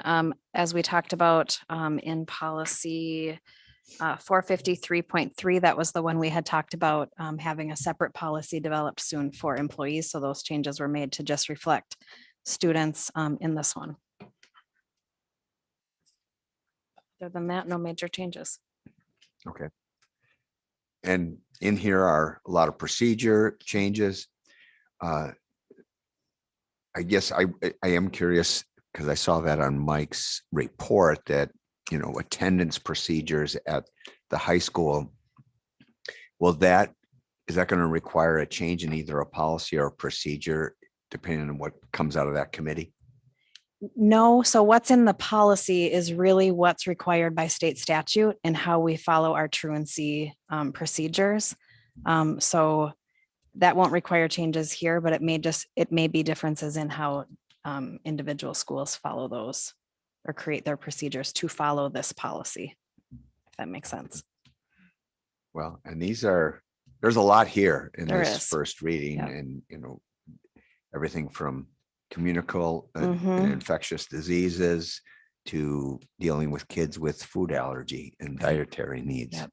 which is something we do hear about every once in a while from parents asking questions. Of course, we always refer them to Yep. you or the building principal, but, so is there a motion to approve? Mr. President, move to approve the first reading of the student policies as presented. Second. All right, we have a motion by Heather, second by Carrie. Any further discussion about these policies that and procedures that go from 431 through 461? Hearing none, all in favor of approving the first reading, say aye. Aye. Aye. Those opposed, say nay. The ayes have it, and it's approved first reading. Next up, we have handbooks. We'll take middle school first. Sure. Middle school handbook is very similar to what you saw at the work session. Just some updates made to provide a more clear example or clear description of school counseling program, for an example, updates to dress code, those sorts of things. Very good. Okay. I'll take a motion for either or both. Okay. Middle and high school. Yeah. Move to approve the middle and high school handbooks as presented. Second. Motion by Carrie, second by Bob. Any further questions about either handbook? These were discussed again at the work session. Hearing none, all those in favor of approving the 2021-2022 middle and high school handbooks signify by saying aye. Aye. Aye. Those opposed say nay. The ayes have it and the handbooks are approved. Next up, we have school-based mental health services report. And again, I remind you that these are items for discussion and or action, but not necessarily both. So, Sure. Yep. yes. This Erin. presentation is really just for your information, really focusing on our community mental health provider partnerships, where we have different agencies coming into the school or virtually to help support the mental health needs of our students. This is just to kind of help visualize where these services fall within the Wisconsin School Mental Health Framework. This would fall in the top of that pyramid, where this service is provided for a few students, built on the access to service for all, then some, and then a few. So just wanted to kind of keep that at the forefront of our conversations about mental health. So we have community mental health provider partnerships. We have two agencies that we're currently working with, Family Means, who provide services at EP Rock Middle School, High School, and Hudson Prairie. And then Family Therapy Associates were added a couple of years ago through a memorandum of understanding to increase service to all of our buildings. So they serve North Hudson, Holton, Willow River, and Rivercrest. So services were provided both on site and virtually this year, so that students could access it in a way that they were comfortable. If they were IDL students, that didn't mean they couldn't access co-located mental health therapy, which was a nice benefit for students, families, as well as the provider. The purpose, again, of if you can go back a slide, having mental health therapy within our buildings is a huge benefit to our students, and we're really prioritizing those students who otherwise have a barrier to accessing mental health therapy. I think we can make a case that many students and families are accessing or are experiencing barriers with wait lists and those sorts of things. But really we're focusing on either uninsured or underinsured students and families who have a transportation issue to access mental health therapy. So number of students served this year through co-located, meaning one-on-one mental health therapy through those agencies. So we served about 80 students compared to about 69 students last year. Similar to what you heard from the highlights today, there were certainly challenges that we experienced within this as well, with maintaining employment of therapists. That's a highly sought after position, and there is definitely a shortage there. So 80 students were really proud of that mark. Co-facilitated mental health group, that's something that's funded through our mental health grant, where a mental health therapist co-facilitates a group with either a school social worker or school counselor or special education teacher. And so those exist in every building and kind of rotate 6-week programs based on based on need. So whether it's an anxiety group or a family change group. So that's what that 48 is. Looking forward, we are in conversations to seek additional community partners to provide increased support. I think coming off of COVID, we really need to be talking about how do we set ourselves up proactively to meet the needs of our students as we transition sort of back to normal.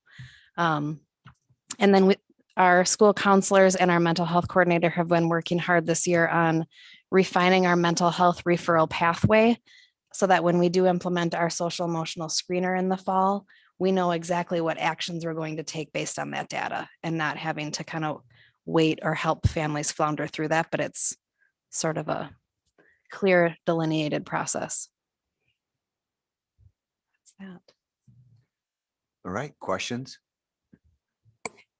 I was looking at you, Molly. I know you knew that I had a comment about this. I think I've said appreciative all night, but what else could I say? Thankful.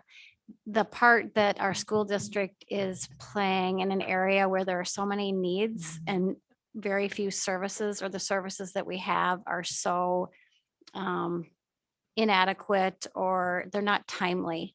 And I know that it's not just us, the school district, that has to try and help kids, but I appreciate the part that we're playing, and I'm really thankful for all these innovative programs that we have. Thank you. Anyone else? Question about that, but yes, Heather. And I would just add appreciation. I know that across the district, there's been a lot of work with staff to try to provide staff, non-counseling staff, with more familiarity, knowledge, and even skills around identifying and supporting kids who have mental health issues. And I feel like as a parent, I'm seeing the benefits of that staff are really supportive, flexible, understanding, are helping connect with resources. And so I know the district has for many years been making investments in how do we provide a more comprehensive net of support for kids. And I appreciate that. And I mean, ultimately, the provider shortage is problematic. Sure. And it's in some ways we're doing a better job identifying kids who need help, which makes it even more problematic that the provider shortage is problematic. But I appreciate the investment that the district and your department has put into supporting staff across the district in making them feel more able to be this kind of support for our kids. And when you go back to that pyramid too, it's about strengthening every single level within that. And our classroom teachers play a really important role in kind of that ownership of students and having the skill to just help address some of those needs as well. Yeah, it's definitely a challenge to know where to put the resources, because when you get out the top of that pyramid, there can be a few who are really eating up a lot of resources. At the same time, you might be limited on what you can do as far as effectiveness for trying to reach all. So my question is, and I'm sorry I didn't pose this earlier so that you had a chance to prepare, but just the idea of reducing the stigma.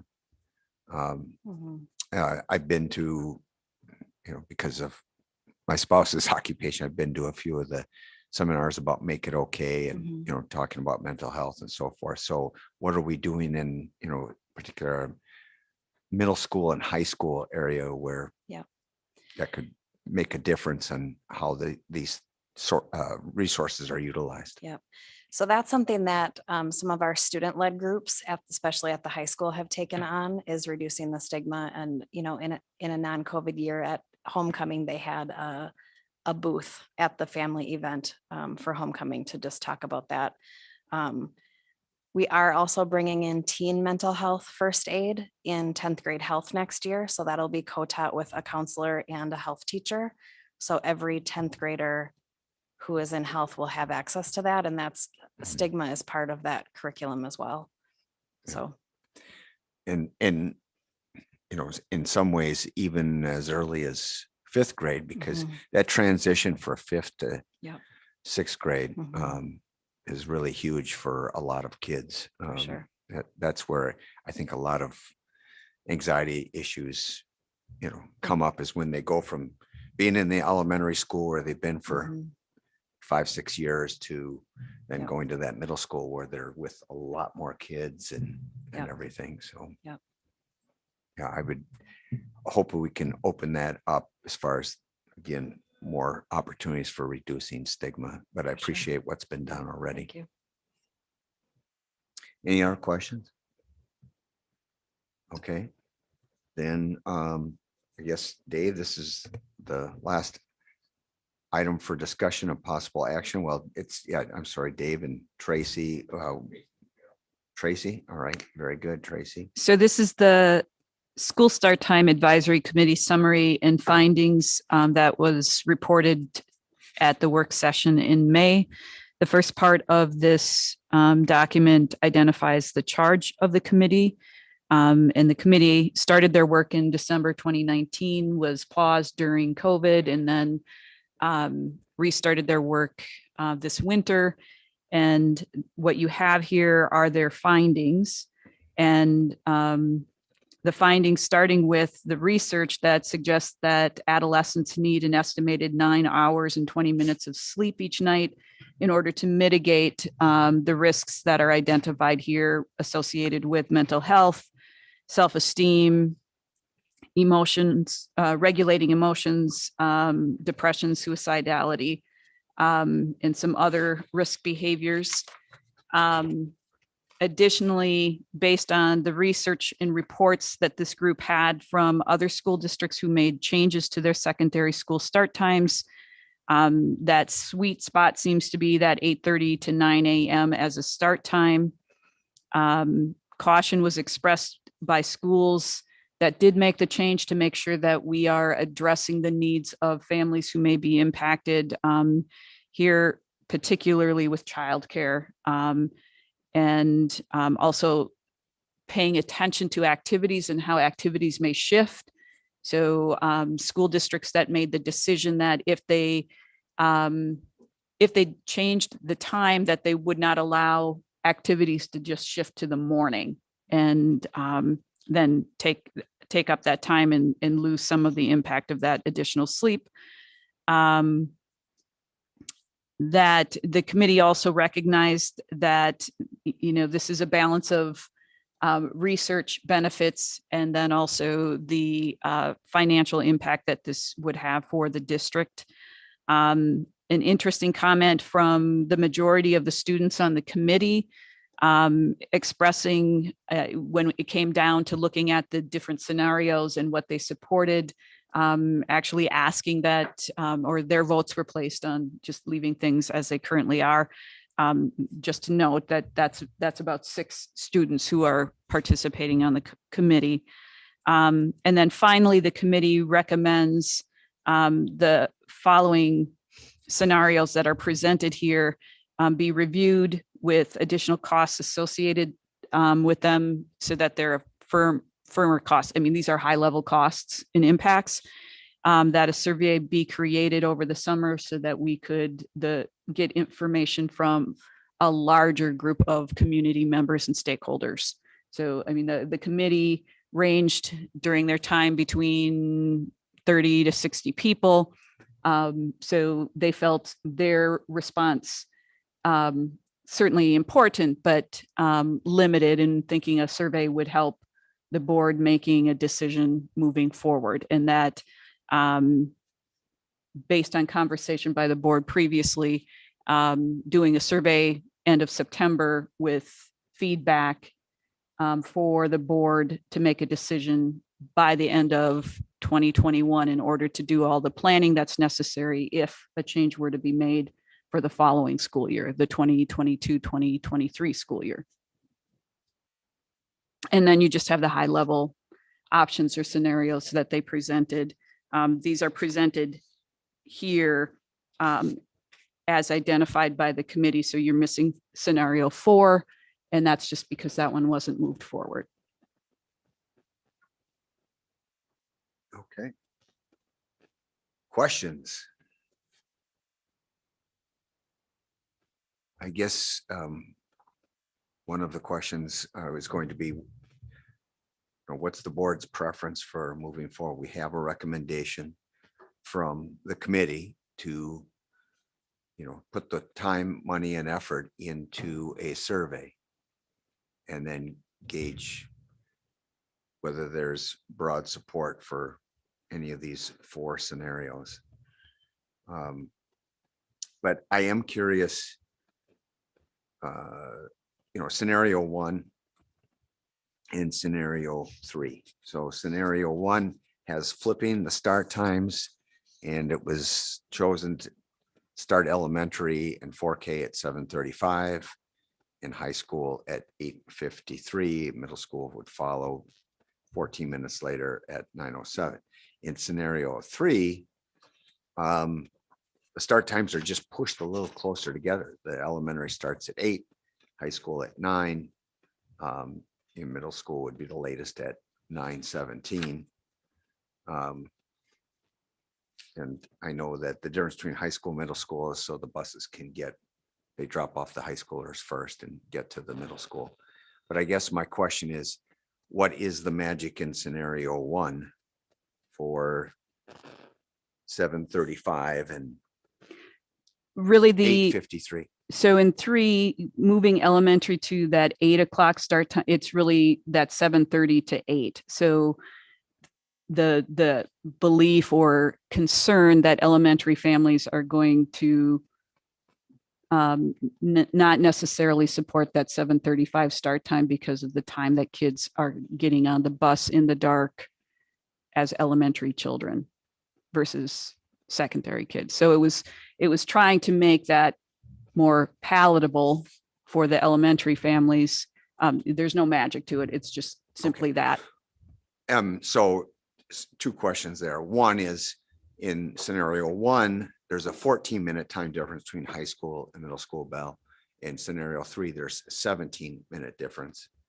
I don't know how consequential 3 minutes is, but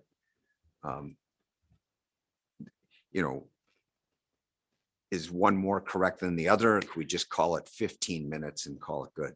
And that's probably accurate. I mean, we did not dig into the actual bus information to a high degree to really. So I mean, that's just a cursory look at it. How can we potentially make this work? And for the purposes of the committee to have their discussion, we just kept it at this more general level. Yeah, But you gotta start sometime. So right. my question would be, and this is, the compromiser in my mind, trying to come up with a solution that maybe is not optimal for any one group, but just more palatable to more people. And that is 7:45 elementary, 8:45 high school. So that'd be combining the 1 hour time difference and shaving it down from 1 hour and 18 minutes, which is scenario 1. And it gets our, elementary kids starting a little bit later, so they're not quite as long, in the dark, if you will, in the winter, and trying to get the high school kids so they're started a little bit earlier and still will have time for activities before 6:30 at night. Yes, Karen? Just to follow up on what you're saying, if you think about how we did the school perception survey around the referendum and trying on some of those questions to find out what that sweet spot is. So we did that on the financial impact, but that may be something kind of what you're saying. Similarly, what will elementary parents tolerate? So, I mean, you can word the questions to help you identify that. Okay, very good. And that was just kind of a kickoff. I saw Carrie and then Heather. So I would guess those might be dependent on what the busing situation can provide with the routes. Right. But I'm sorry, you said the committees fluctuated between 35 to 60, and then what was the final any number? given time as far as attendance? So when we first started the committee, we were close to 60 members. Due to the period of time that it took us to seeing, we paused. not everybody returned. Sure. And then for like the final meetings, what was that number?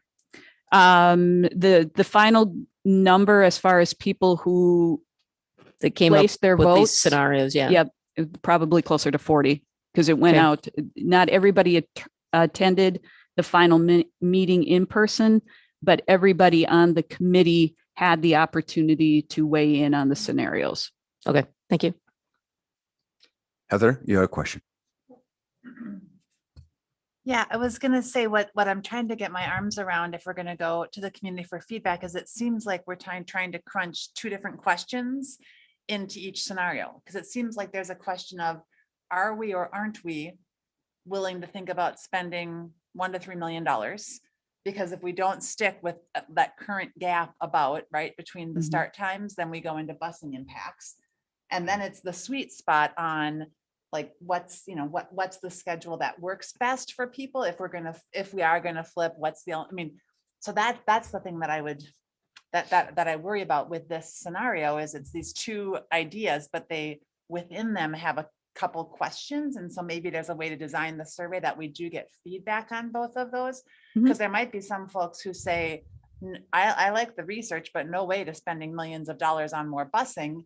But there might still be a solution. Do you know what I'm saying? So that's Yes. the part that I'm kind of trying to wrap my Mhm. arms around as we think about if we're going to spend the resource to go out and get feedback. Let's make sure that we get feedback that's really helpful on both of those related questions that inform this issue. And we talked about that we would likely need to have both of those questions answered. Carrie, did you have another comment? Yes, I guess I would ask before we even think about a survey and posing any questions, to ask more specific questions of Safeway to see if they would have the capability to support all of these scenarios and if those costs are accurate.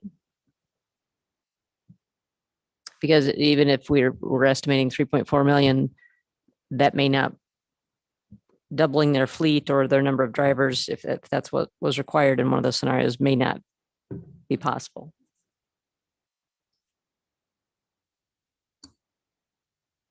Sir, well, so we haven't gone to Safeway yet with anything because. Well, no, and other than Steve has been very much a part of this and certainly has been the person providing the busing information on it.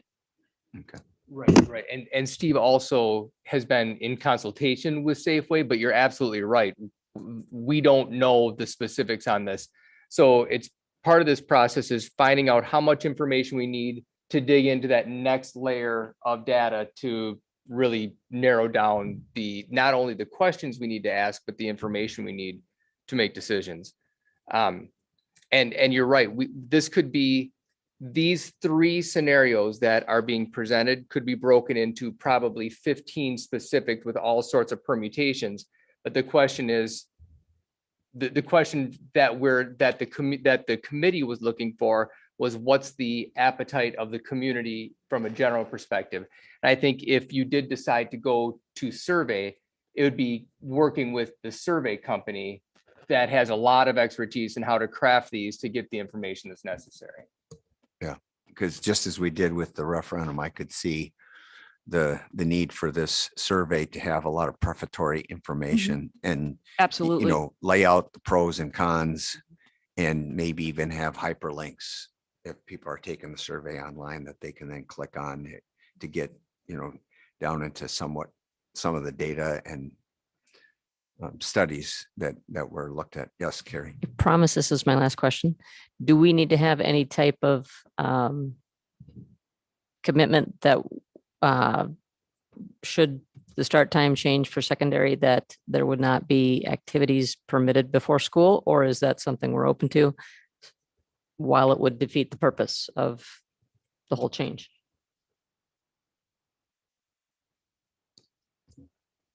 Well, I guess, yes, Kate. I would agree with Carrie. I think that if that's the whole purpose of the later start time, that would need to be a stipulation. And I also just wanted to comment, I feel like it might be nice to have some of that committee come in as well to do like a Q&A whether it's for the community or for us or I feel like we're lacking a little bit of information, like what would happen with the kids? Is there any study for elementary age kids about getting up that early and how Yeah, that might? The data at that age group, there just hasn't been the focus on Okay. that age group. So most of the sleep information research has been on adolescents. But certainly there may be some out there, but Erin, you may know more, but I'm No, I think it would be helpful for us to kind of share that information with you, like the research that they did go over, because I think if the group were here, they would want you to think about the why behind why we formed the committee and the research. And I think that's important information to have. So yes, Kate. I just want to make one more comment because I think it's important for the community to know the surveys they're costly. And so I think it's important to really lay out all the concerns and questions before we decide as a group to go to a survey. And Nick, you have an estimate. You're typically really good at retaining what those numbers are. Yeah, I more mean, than I am. would say a survey is gonna be 12 to 14,000, somewhere around there, I think is what we spent on and again, that was the referendum survey, so that was 2016, so. And that was like a 16-page. Yeah, it was a big 16-page survey. I think really what I would tell the board is you don't put anything to a survey that you're not willing to live with. So I think that's where, some of the conversation has to happen is, are you willing to live with all three scenarios that are on here? If you're not willing to live with any of these scenarios, then, or certain ones, or, whatever they may be, then I think you'd want to make sure that you don't put that out on a survey before you put it out there. And the same thing, is, with cost, you guys are going to have to make a determination on, are you willing to do that? Because the thing you'll have to keep in mind is, even with our surveys, and the company will tell you that unless you're surveying about a tax impact to people, the response rate is low. So, I think we had close to 1,300, 1,400, maybe 1,700 surveys we got on the referendum. I had to go back and look, but we sent out 13,000, and they actually thought that was a really high response rate. And, then we asked about what if we surveyed on an annual basis to get community feedback, how we're doing as a school district. And, the honest response we got from the survey company was, although we'd love to take your money, you're probably not going to generate a whole lot of information from it unless you're asking people about their taxes and what they're willing to tolerate. And So we're looking at 13,000 surveys, probably. I think, well, I mean, that's in 2016, I think that's what we had. And that's about what when we look at every door direct mail. It's about 18,000 when we send out a mailer. So, somewhere in there. Yeah, Carrie, you promised that your last one was the last. But he brought something up. So even though this isn't necessarily a tax impact, it is to businesses potentially significant impact to their workforce. So that could be important for some respondents. There's absolutely no doubt about it. I guess that's, the question is, are there other ways you want to get any level of feedback besides, a general survey? Would you like us to try to reach out to the chamber if you're concerned about business groups? Would you like us to, would it be cheaper to just survey the parents? Well, we can survey our parents in-house pretty easily. I mean, without a cost. We've done that before using Google Forms. And so, we can, my phone just activated because I said Google. But, I mean, that's something we can. Could we do a combined, not combined, but, separate surveys, but still at the same time, do a survey of, the parents, and then do another one for the Chamber of Commerce so that we get business. So we can see what those results are and look at what our participation levels are overall before we do something that's going to cost taxpayers over $10,000. I mean, we'll still have to get the I would think we'd want to have the information, so we'd still have to do So we'd the still have to, research. create the survey ourselves. Yeah, a survey we create ourselves, part of the challenge is to make sure that we're not getting duplications, because but yes, it's certainly doable. It's just managing who's actually responding. Because I would like to see from those two groups, it'd be just interesting to see if they're going in the same direction or if in their opposite direction, number one. And number two, I'd like to see the level of support. Is it overwhelming or is it going to be a 52-48 situation? But go ahead, Bob. Okay. We'd also, I would assume, want to include our parochial school families in that survey. Good point. So what's the feeling? Would you guys like to see us go with an in-person? And then before we get that survey that would be in-house, if you will, having at either the next work session or work session after that, get some report from the committee? It probably won't be the next work session since that's next Monday, but but maybe July work session, we could potentially look at, we could potentially look at providing some of that information.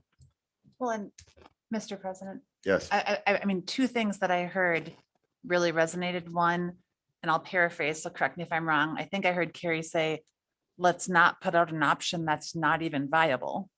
Like if the bus company can't deliver on an option, let's not put that out there if it's not viable. And then let's not put out an option that we as a board couldn't stand behind. And so I feel like for those two things that we as a board have some work to do before we're ready to say, here are the things that we want some feedback on from the community, that we have to work through those two questions first. So I feel like that's our immediate work. Maybe July work session would be to figure out how to get at those two pieces. Yeah, I would agree with Heather on that, and Carrie. It's interesting because you want to know what you want to try and get to the parents. I mean, it's the students that would be spending the extra money for any change on, and it's also to get enough feedback on, is this something our parents want, and is this something we want to do for our students? And the money is an investment in their learning, if you can look at it that way, but it's still a significant investment that we may have people in the community, non-parents, saying it's okay the way it is and doesn't cost us anymore, just like it was okay to have a grass field that you can only use twice a week versus field turf. I mean, you can look at it all different ways. I just don't have a clear idea where the concerns will be coming from. Obviously parents and students first, but I'm just trying to I'm having a hard time kind of figuring out in my head where this is going to go. So. Well, and I think something to keep in mind, because there are groups that kind of reference, a calendar survey we did back in 2017, I think, where we said, would you be interested in the district exploring looking at this? Not would you be interested in changing school start times? And, and I think there's a big difference between somebody saying, yeah, I'm fine with you exploring it, and another saying, yep, I want you to change the start times. And so we really haven't surveyed parents. I mean, and that can be our first step, and that can be something we can talk about, prior to July work session. Here's what we think a survey could look like if we were going to survey parents. But, the thing is with our bus company, you understand, they don't necessarily, we can use different bus companies. You can use more than one bus company. You can use, there's a variety of different ways to do it. It just, as you bring more players into the equation, things get more and more complicated. As you remember, some of our challenges we had just a few years ago related to busing that have ironed themselves out quite nicely. And so, there are definitely things that we can get to is, if all of a sudden Safeway says, nope, we absolutely couldn't handle that. That doesn't necessarily mean that the district can't go that direction. It just means it may not be with that company. They may say, well, we could handle that, but it's going to take some time. Or, the district say, well, we're going to split it into multiple contracts. Because, there are the districts that can tend to do this relatively quickly, especially urban districts. People talk about St. Paul and things like that.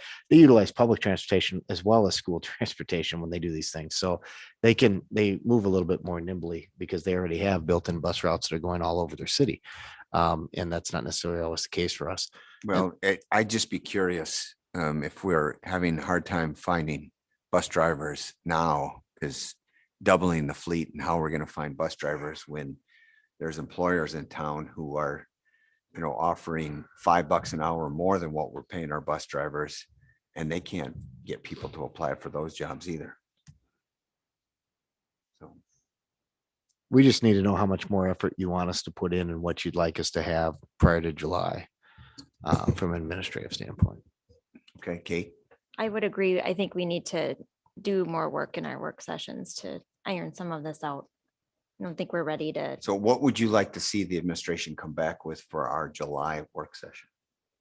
I would say to have Safeway come. And to perhaps have a few representatives from this group, Committee. the committee. And then, yes. As far as, so the committee's members, you want them, what would you like them to do? Would you like them to report on how they, more on how they got to where they are, or? I guess for me, I'd like to do just a little Q&A, like the research. Where is their passion coming from? There's 40 people in the group right now. There's a lot, how many students that we're looking at or how many families so I'd like to know where they're coming from. And I would like to see a little bit about the information. This is the conclusion of the report, okay, that overall kids need this much sleep and so forth and so on. But, there's others that have done this, other districts that have done it. What's the track record of those? Is it like 100% of every school that switched to later start time sees a 10-point increase in the ACT, or what is it? It's certainly, we have the whole file, so we can share that with the board.